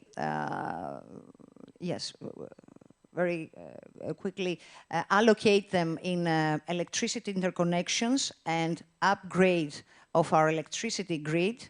This is going to help us having more renewables in any case in our energy system. And secondly, of course, we want to create a domestic value in Greece for the e-mobility. And we get this experience because our focus at the ministry, as I said, is the e-mobility of vehicles, actually. And what we want to do is schedule, design a specific program. We have named it Produce E-Green. So it's going to be a dedicated program under this ministry. It has a budget of 400 million euros. We have the money, they are there. And we are designing at this moment this specific program that is going to provide subsidies to those businesses that want to produce something e-green in Greece. And this obviously includes electric ferries, which is a dream here. So that sounds like very good news. It seems like we may have at least a good part of the money that's needed. We need to see it made into reality. Even as a pilot, this is exactly what the previous panel was discussing, that you need a pilot project, and then, okay, for the pilot project you have all the funding and the subsidies and all that, but then what comes after that, the other ships, except for the pilot one, might have a problem getting funding, and that's an issue in progressing that green change. So what the smart Norwegian friends have done is, which we're not supposed to talk about taxes, is they have taxes for CO2 and NOx, which are emissions from conventional fuels, and they take those taxes and they subsidize the green ships or investments. But continuing on from some of the thoughts of the previous panel, I have to say that I'm involved with EXA, the European Ship Owners Association, in the talks that they have with the European Union in the making of the EU taxonomy regulation. You probably know it. It's a new regulation that's coming up, and it is addressed to financial institutions. And to make it very, very simple and clear, the financial institutions will not be allowed to finance either assets or activities that are not considered green. And what's green and what's not green, those are the criteria that the European Commission is setting up now in order to separate what is considered green, and therefore the banks can finance it in the future, and what's not green. And because most of them are quite unrealistic for shipping, that's why they have some experts, quote unquote, like me, to try to make these criteria more realistic.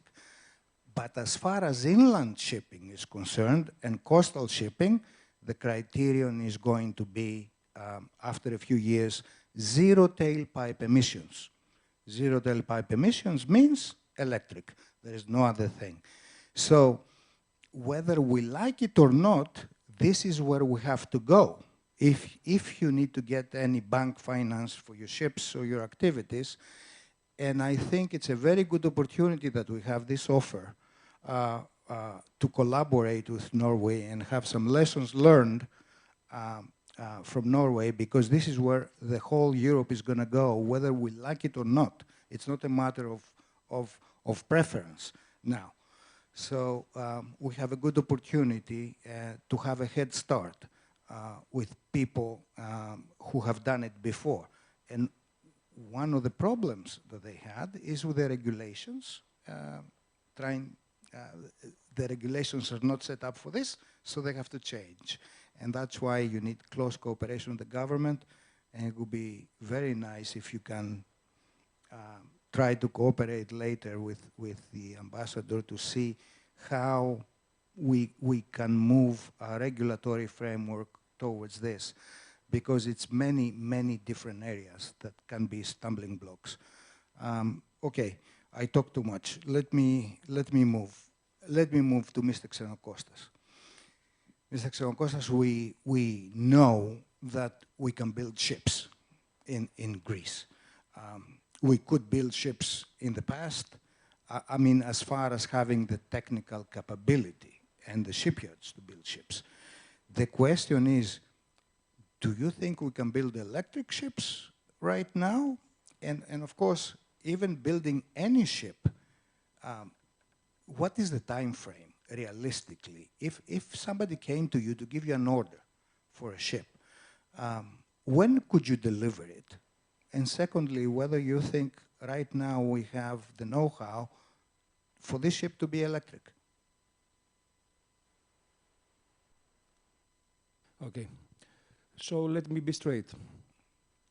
In Orion shipyards, with a notice of 6 months, you can start building up to 69 meters and 2,500 tons, because we have almost completed the investment in the synchro lift. So up to that size, we can build a ship. Electric ship is a different ship, but it's a ship.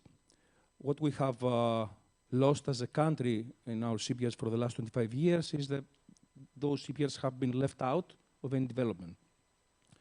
The last 3.5 years, we are investing heavily to turn around the asset there, and also training the people competing in international environment.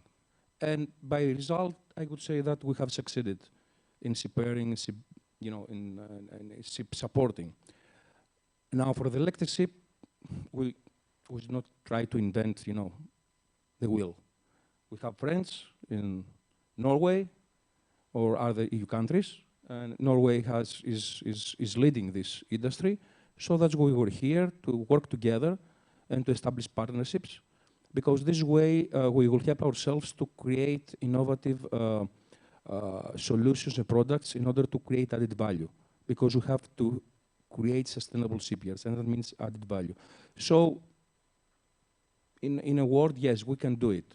Now, moving forward with Elefsina, I believe that in 6 to 8 months from now, we'll also be able to start also getting involved with a notice in Elefsina Seabirds as well, which means bigger ships and larger ships.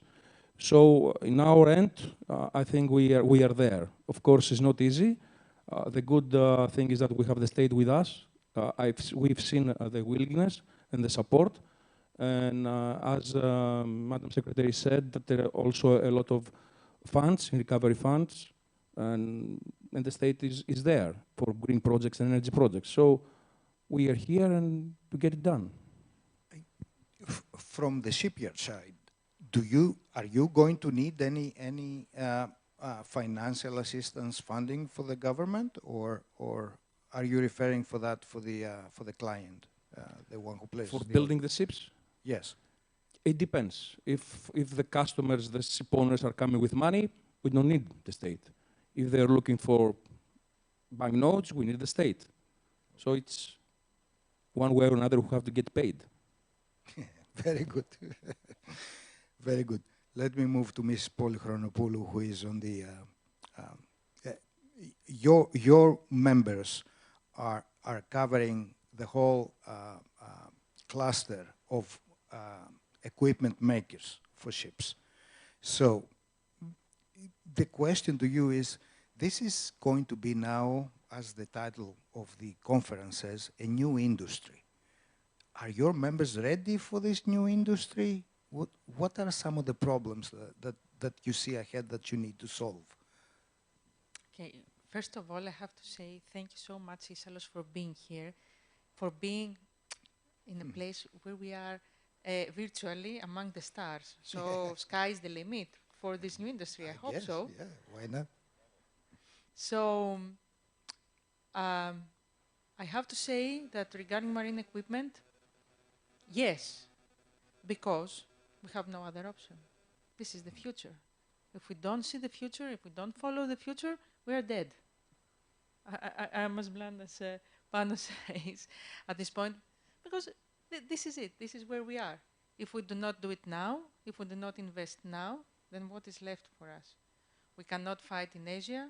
We have too strong competition in Europe, so we have to see what we can do here in Greece. Now, we don't have everything. We don't have a Kongsberg, but we are ready to work with a Kongsberg or with, where is Finarne? With, sorry, with the mask. I can say with Corvus. We are ready to work together and see where we can find synergies, where we can add value, because all these companies have experience in ferries. Ferries is not something new. Okay, it's not electric, but it's still ferries. They still need panels. They still need cooling. They still need air conditioning. They still need lights, ropes, paints. We do have stuff. We don't have the really explicit equipment. We don't have the state-of-the-art in electric propulsion, but we are ready to invest. So the more we have the possibility to work on that, the better for us. So if there are chances for pilot projects, this is an excellent opportunity for us to work on our equipment. It might be a good idea to start working on a pilot project, I guess. Captain George, what would you like to see happening to improve the carbon footprint of your industry? We're talking now bigger ships. Would you like to see cold ironing in every major port? Or are the ships ready to hook up? Give us your point of view. Thanks for the question and thanks for the invitation. Firstly, I would like to mention that the cruise industry is probably the sector of shipping which is directly most obviously to the environment. Passengers are going on a cruise to see the beauty of the nature and to enjoy the destination. So enjoyment of a cruise and black smoke, they don't go well together. So it is very important for the cruise industry that we will reduce our footprint. Coming to the case of Greece, yes, we would like to have all the ports that the vessel could be cold ironed, but as we all know, this is a dream. there are very few ports that will be ready even 2030 according to the EU requirements. Talking with the ports as a union, we see that none of the Greek ports will be ready, I'm afraid to say. And at the same time, the cruise industry, I mean, the cruise vessel, a modern cruise vessel has such a power needs that it's very difficult to be accommodated by the grid in any of the destinations we have in Greece. So, yes, we would like, and most of the cruise vessels are ready to plug in the port, but unfortunately, we don't think that any time in the near future, the Greek ports will be ready for it. So just a parenthesis for Mrs. Duku. You see, you can hear some of the problems. We have two issues here. We have the small ships that they would like to charge their batteries, and I understand, I'm not an expert on this, you need a difficult and big infrastructure for this. And then you have the cruise ships who, of course, they don't have any batteries, but instead of operating their generator engines and have all this exhaust, they could plug into the shore system. But that also we're talking about huge consumptions here. Every cruise ship is a small city or a small village. And right now, we don't have any of that. So it's how can this be possible? We have to start running, I think. Let me move to Mrs. Petraki. So I would gather that the prospect of having electric ships and ferries is exciting to you. Right. Do you find it realistic for the Greek realities? Legislation, bureaucracy, any problems you can see in making it happen from your side? I think the previous panel already mentioned a lot of the problems, but I would like to see the positive aspect of this. I mean, His Excellency said in his speech that we have an open window and we have to grab the opportunity. And Eleni just said that there is no way back. And I'm very happy we are sitting on this panel and Madam Secretary is here with us, because I do realize the will is there. The problems are obvious. Norway faced the same problems, and it was very positive when I heard from you long time ago, Your Excellency, that you had problems with the legislations, you had problems with the government, the same as we do have. And because it was not the unwillingness, but it was something new. But you overcame of these problems. So I really do not see why, as the aspect here is to move into green and for the future of everybody of us and for the good of our country. We have the industry to support. We have the islands to support. I mean, George Alexandratos mentioned before, more than 14% of the population lives in islands, and is not just ferries. And the people who get transported, as you said, is the cargoes. It is vital for them. And why not have these in-island interconnections on green technology? So I think it is a bit bigger than us, than our industry. It is a bigger issue. We need to find the power, first of all, but all these have to happen together and now. If we don't start now, it is, I mean, crazy. And imagine the cruise vessels. Our country is depending on tourism so much, and we cannot build this infrastructure at the ports. Why? I mean, just that. Thank you. Well, I think a major step, the interconnection of the islands with the mainland, it's going to be a major step because, for example, my home island is in the Dodecanese, is Simi. All the things that we need come from roads. okay? And it's very short, it's 1 hour distance. So you could have in roads and in those base islands, charging stations, hopefully for those kind of ships. And of course the ferries, nobody takes the boat from Piraeus to Symi anymore. They fly to Rhodes, and from Rhodes you take 1 hour boat to Symi. So all this could be electrified, but the issue is not only one ministry's will. It's the whole government that needs to really cooperate. It's so many ministries that need to come together. Yes. Say it's not only ministries or the government, it's the people. Everybody has to be prepared for this change. We shouldn't say that renewable energy is bad for whatever reason. Yes, it might be, but we need to move forward. Everybody, every one of us has to be prepared for the steps to take. Closing, yes. I mean, I had more questions for you, like but very you have much answered the most of optimistic them. approach of the speaker. We are talking about a national effort.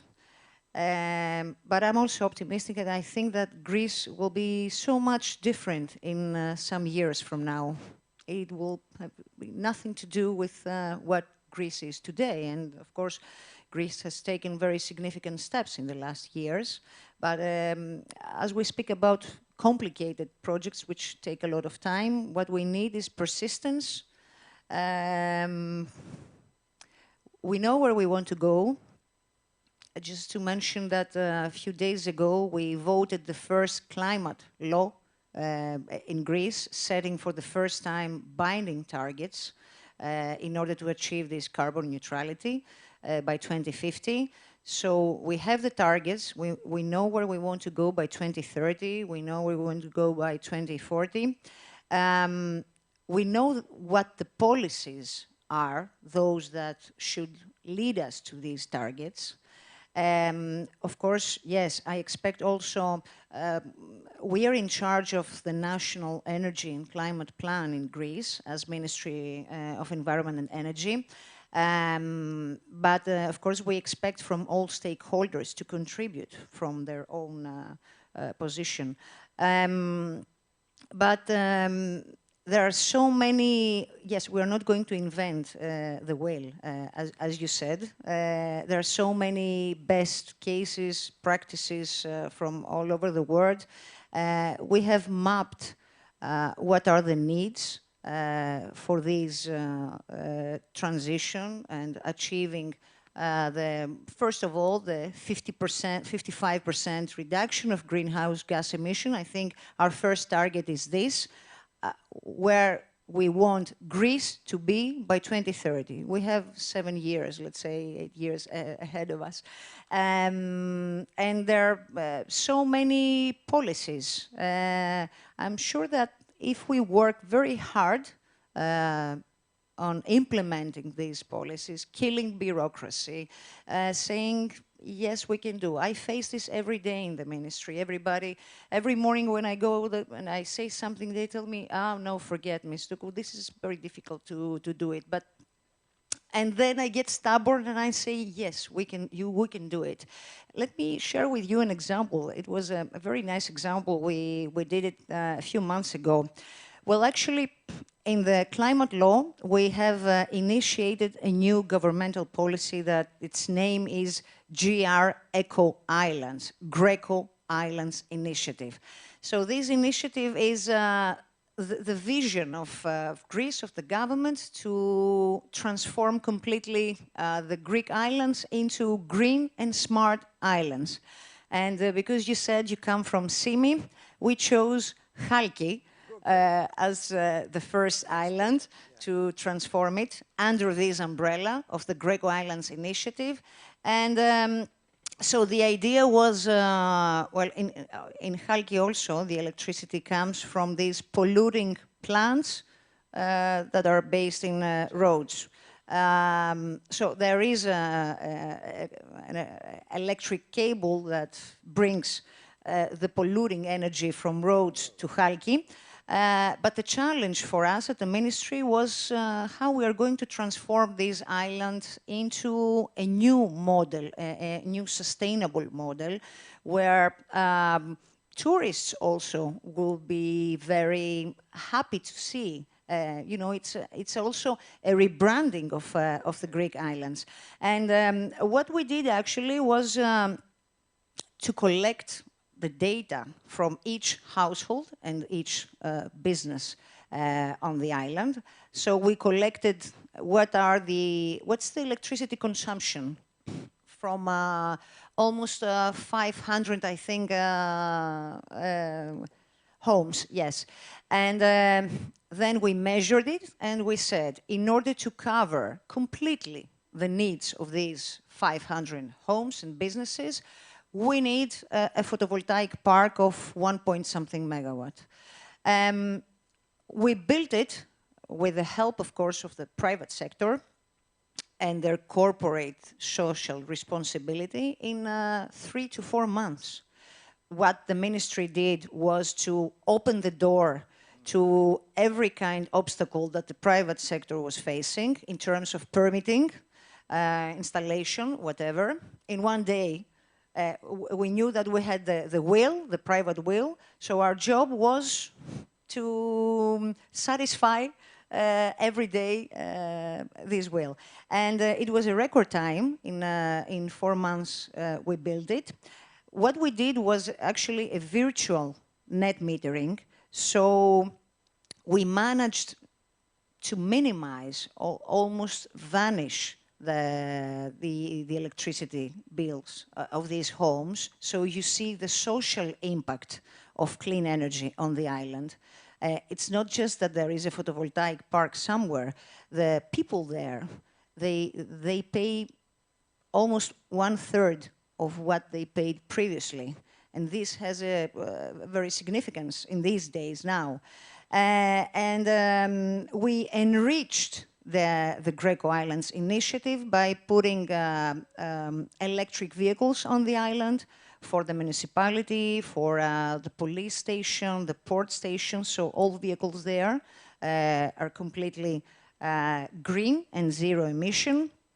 And then we thought that what about also having some energy efficiency in the island? So we changed all lights and we installed smart management of the lights in order to have at least a 30 to 40% reduction of electricity needs through energy efficiency.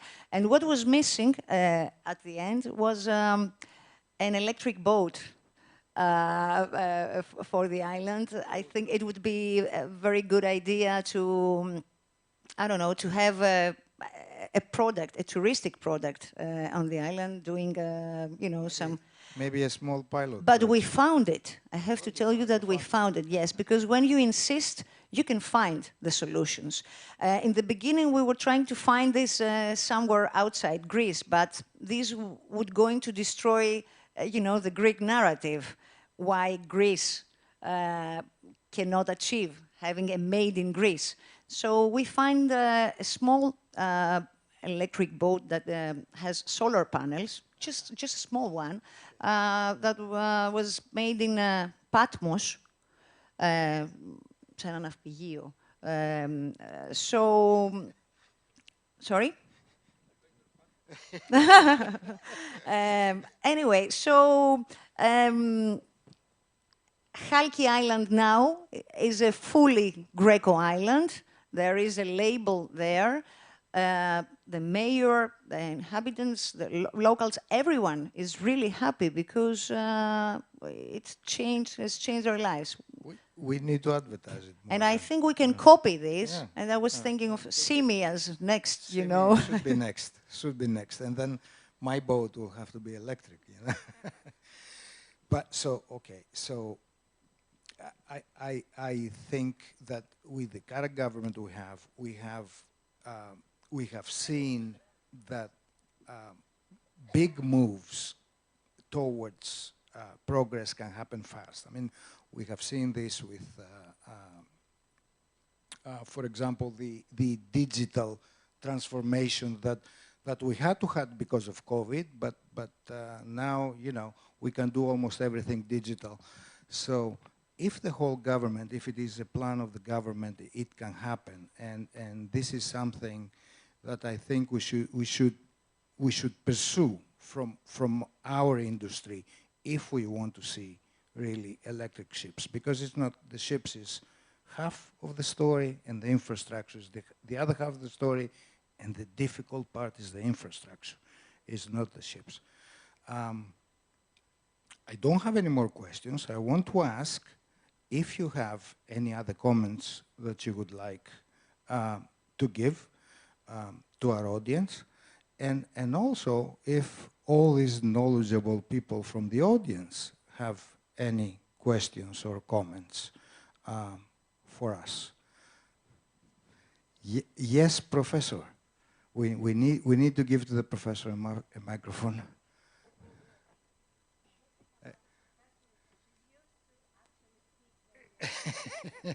Audience. I am really very pleased. I was surprised in a very positive way to hear all that has been done. I will start from the three ladies in the panel who were positive and brought us good news. So thank you very much. It's not very, it's not something we're used to. So I think the Norwegian attitude that we perhaps have to copy is not why there are problems and why we cannot do it, but why we can do it. And I think you pointed to that. And my recommendation would be, I agree fully with Eleni and LP that it must be done now. I would suggest that this very successful experiment of Halki, which is a beautiful island, you take our National Office of Tourism and you together and you make a nice video and you put it on national television, having the inhabitants explaining how their lives improved. This is going to put every islander on board. They will want that. They will say us too. So that's my suggestion. Thank you very much.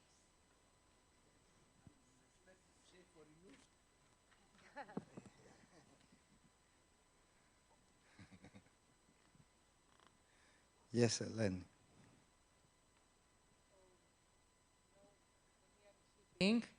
We feel that shipping is a solution for everything. For us, at least in Hemexpo, shipping is the solution, the Xylinatichi, for everything. So you should consider the vessels as part of your strategic plan as overnight batteries. Even in that, shipping can give a solution. So when you start planning, think about all these vessels that are all around Greece at some point with batteries and can actually work as collectors during night for the islands that have, for example, wind parks. So the solution is storage. Yes, the solution always lies in the sea for us. So thank you. Thank you, Ellen. We have a question from the audience. 1 second, we'll get your mic.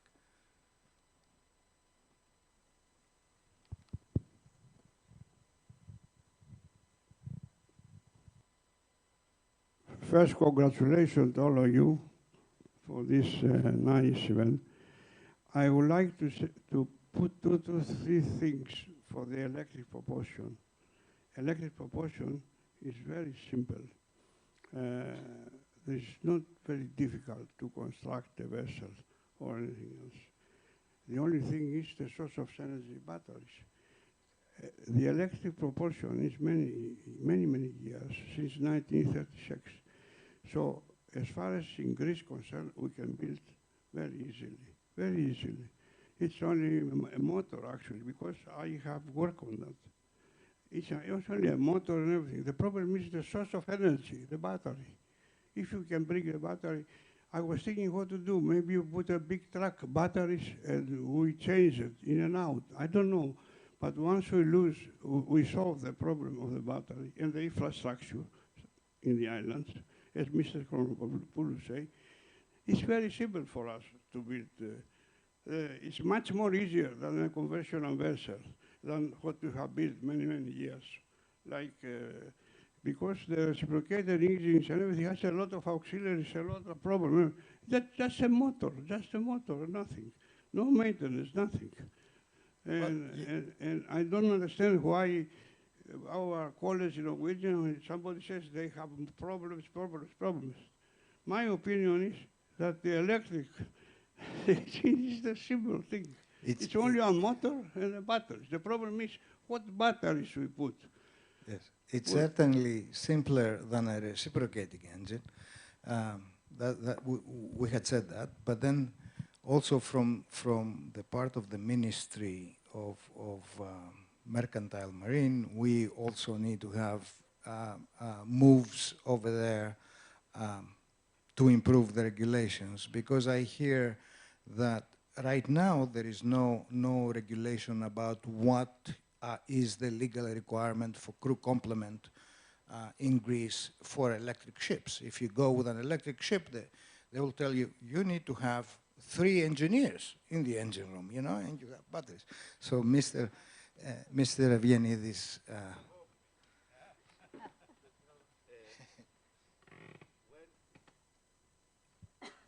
we brought the first catamaran under British flag in Greece. We brought a ship with 62 crew members doing Dover-Calais. We ended up with 32 in the Aegean. This is point number 1. Point number 2, I suppose that since things are under discussion in IMO, in Norway, you did it in a local level, so it was not a question of IMO.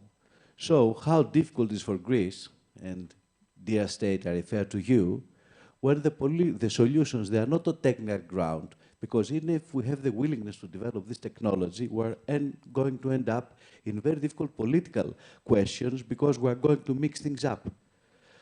So I think it needs, as we said, a holistic approach, and if we want to be innovative, we have to be innovative in all respects, otherwise no takeoff.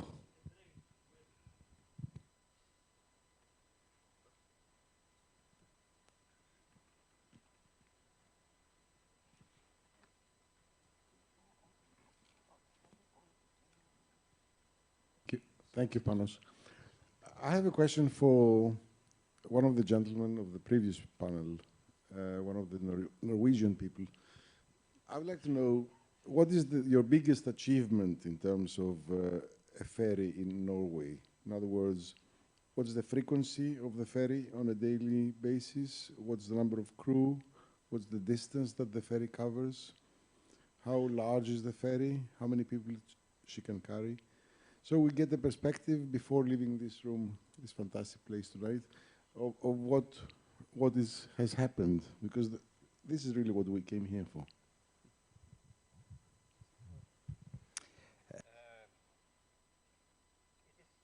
Hello? Yeah. It's difficult to say one thing, but with respect to size and creativity by politicians, I would mention color hybrid. Color hybrid is going from Norway to Sweden, and it is a cruise ferry. And when there were advertised new sailing times in Sandefjord on the Norwegian side, the politicians were very smart. So they put environment concerns, not CO2, but for the local, for the city, as 70% of the conditions for getting the most attractive sailing time. And this is money. And Color Line, which is going between Norway and Germany, but also Norway and Sweden, Norway and Denmark, etc. They developed the concept of color hybrid. So this is a ship that can take 2,000 people on board, 500 cars. They have a battery of, I think, approximately a bit more than 4 megawatt hours. So it's a pretty big battery room. No, it's not so big as this room, but let's say a quarter of this room divided into 4 battery rooms, really, because of redundancy, etc.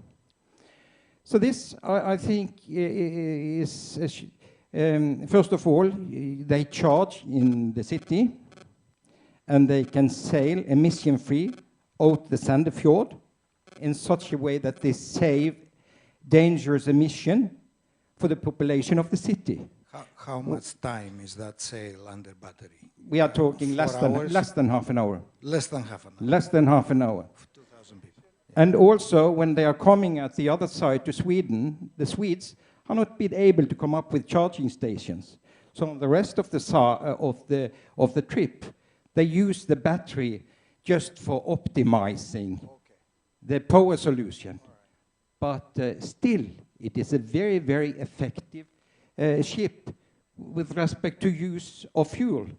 And I think also in the relation to, let's say, these discussions here, to get started with the technology, don't see too much, or that don't at least not say that it necessarily shall be all electric.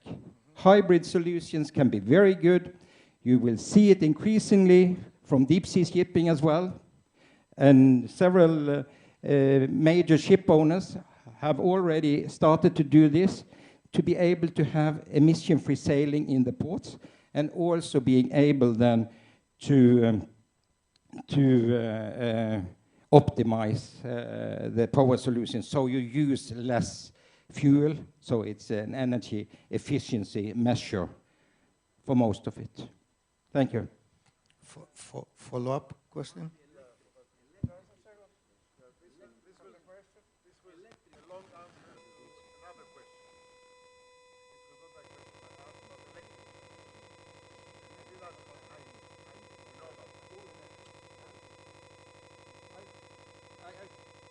I thought the question was to bring out one example that we were very proud of. I thought that was the question. Okay. So it's probably, it is probably Lavik Oppedal, because that was the first one.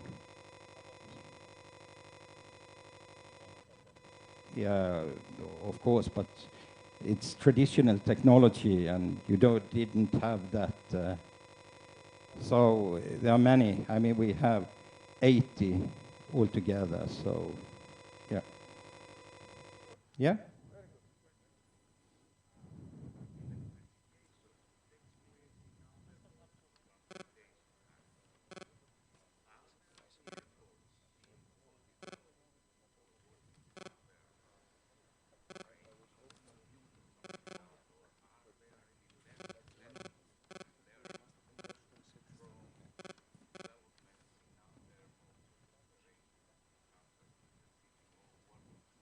Yeah. I think that the question was if there are any synergies between different transport sectors in relation to battery-powered ships.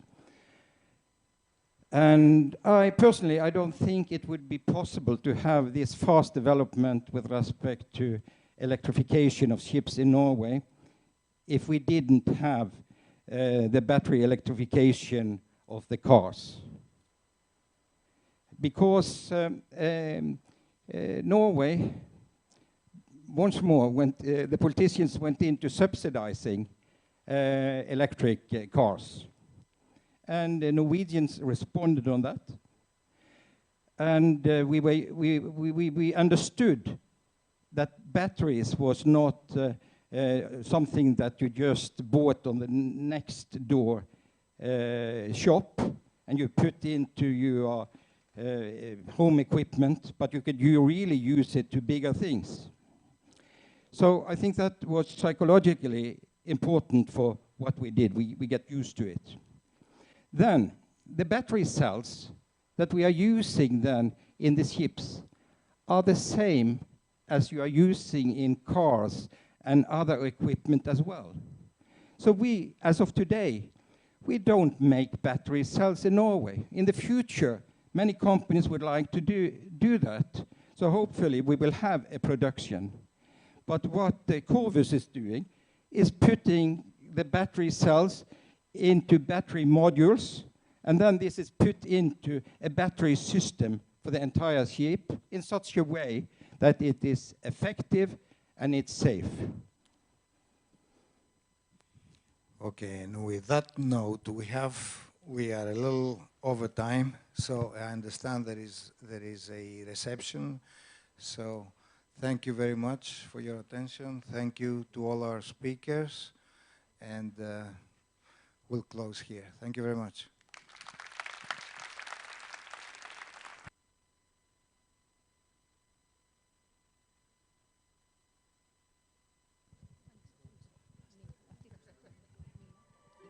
So, after the conversation we just heard, I think the next few years will be very interesting regarding the appearance of industry for electric ferries in Greece. With the event at its end, we would like to once more thank the Embassy of Norway in Athens for the collaboration, and of course, the always welcoming Evianidis Foundation.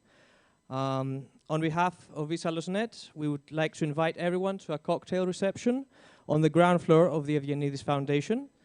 So if you could please leave the planetarium using the exit behind you. The cocktail reception will be held at the Naftika Chronika exhibition.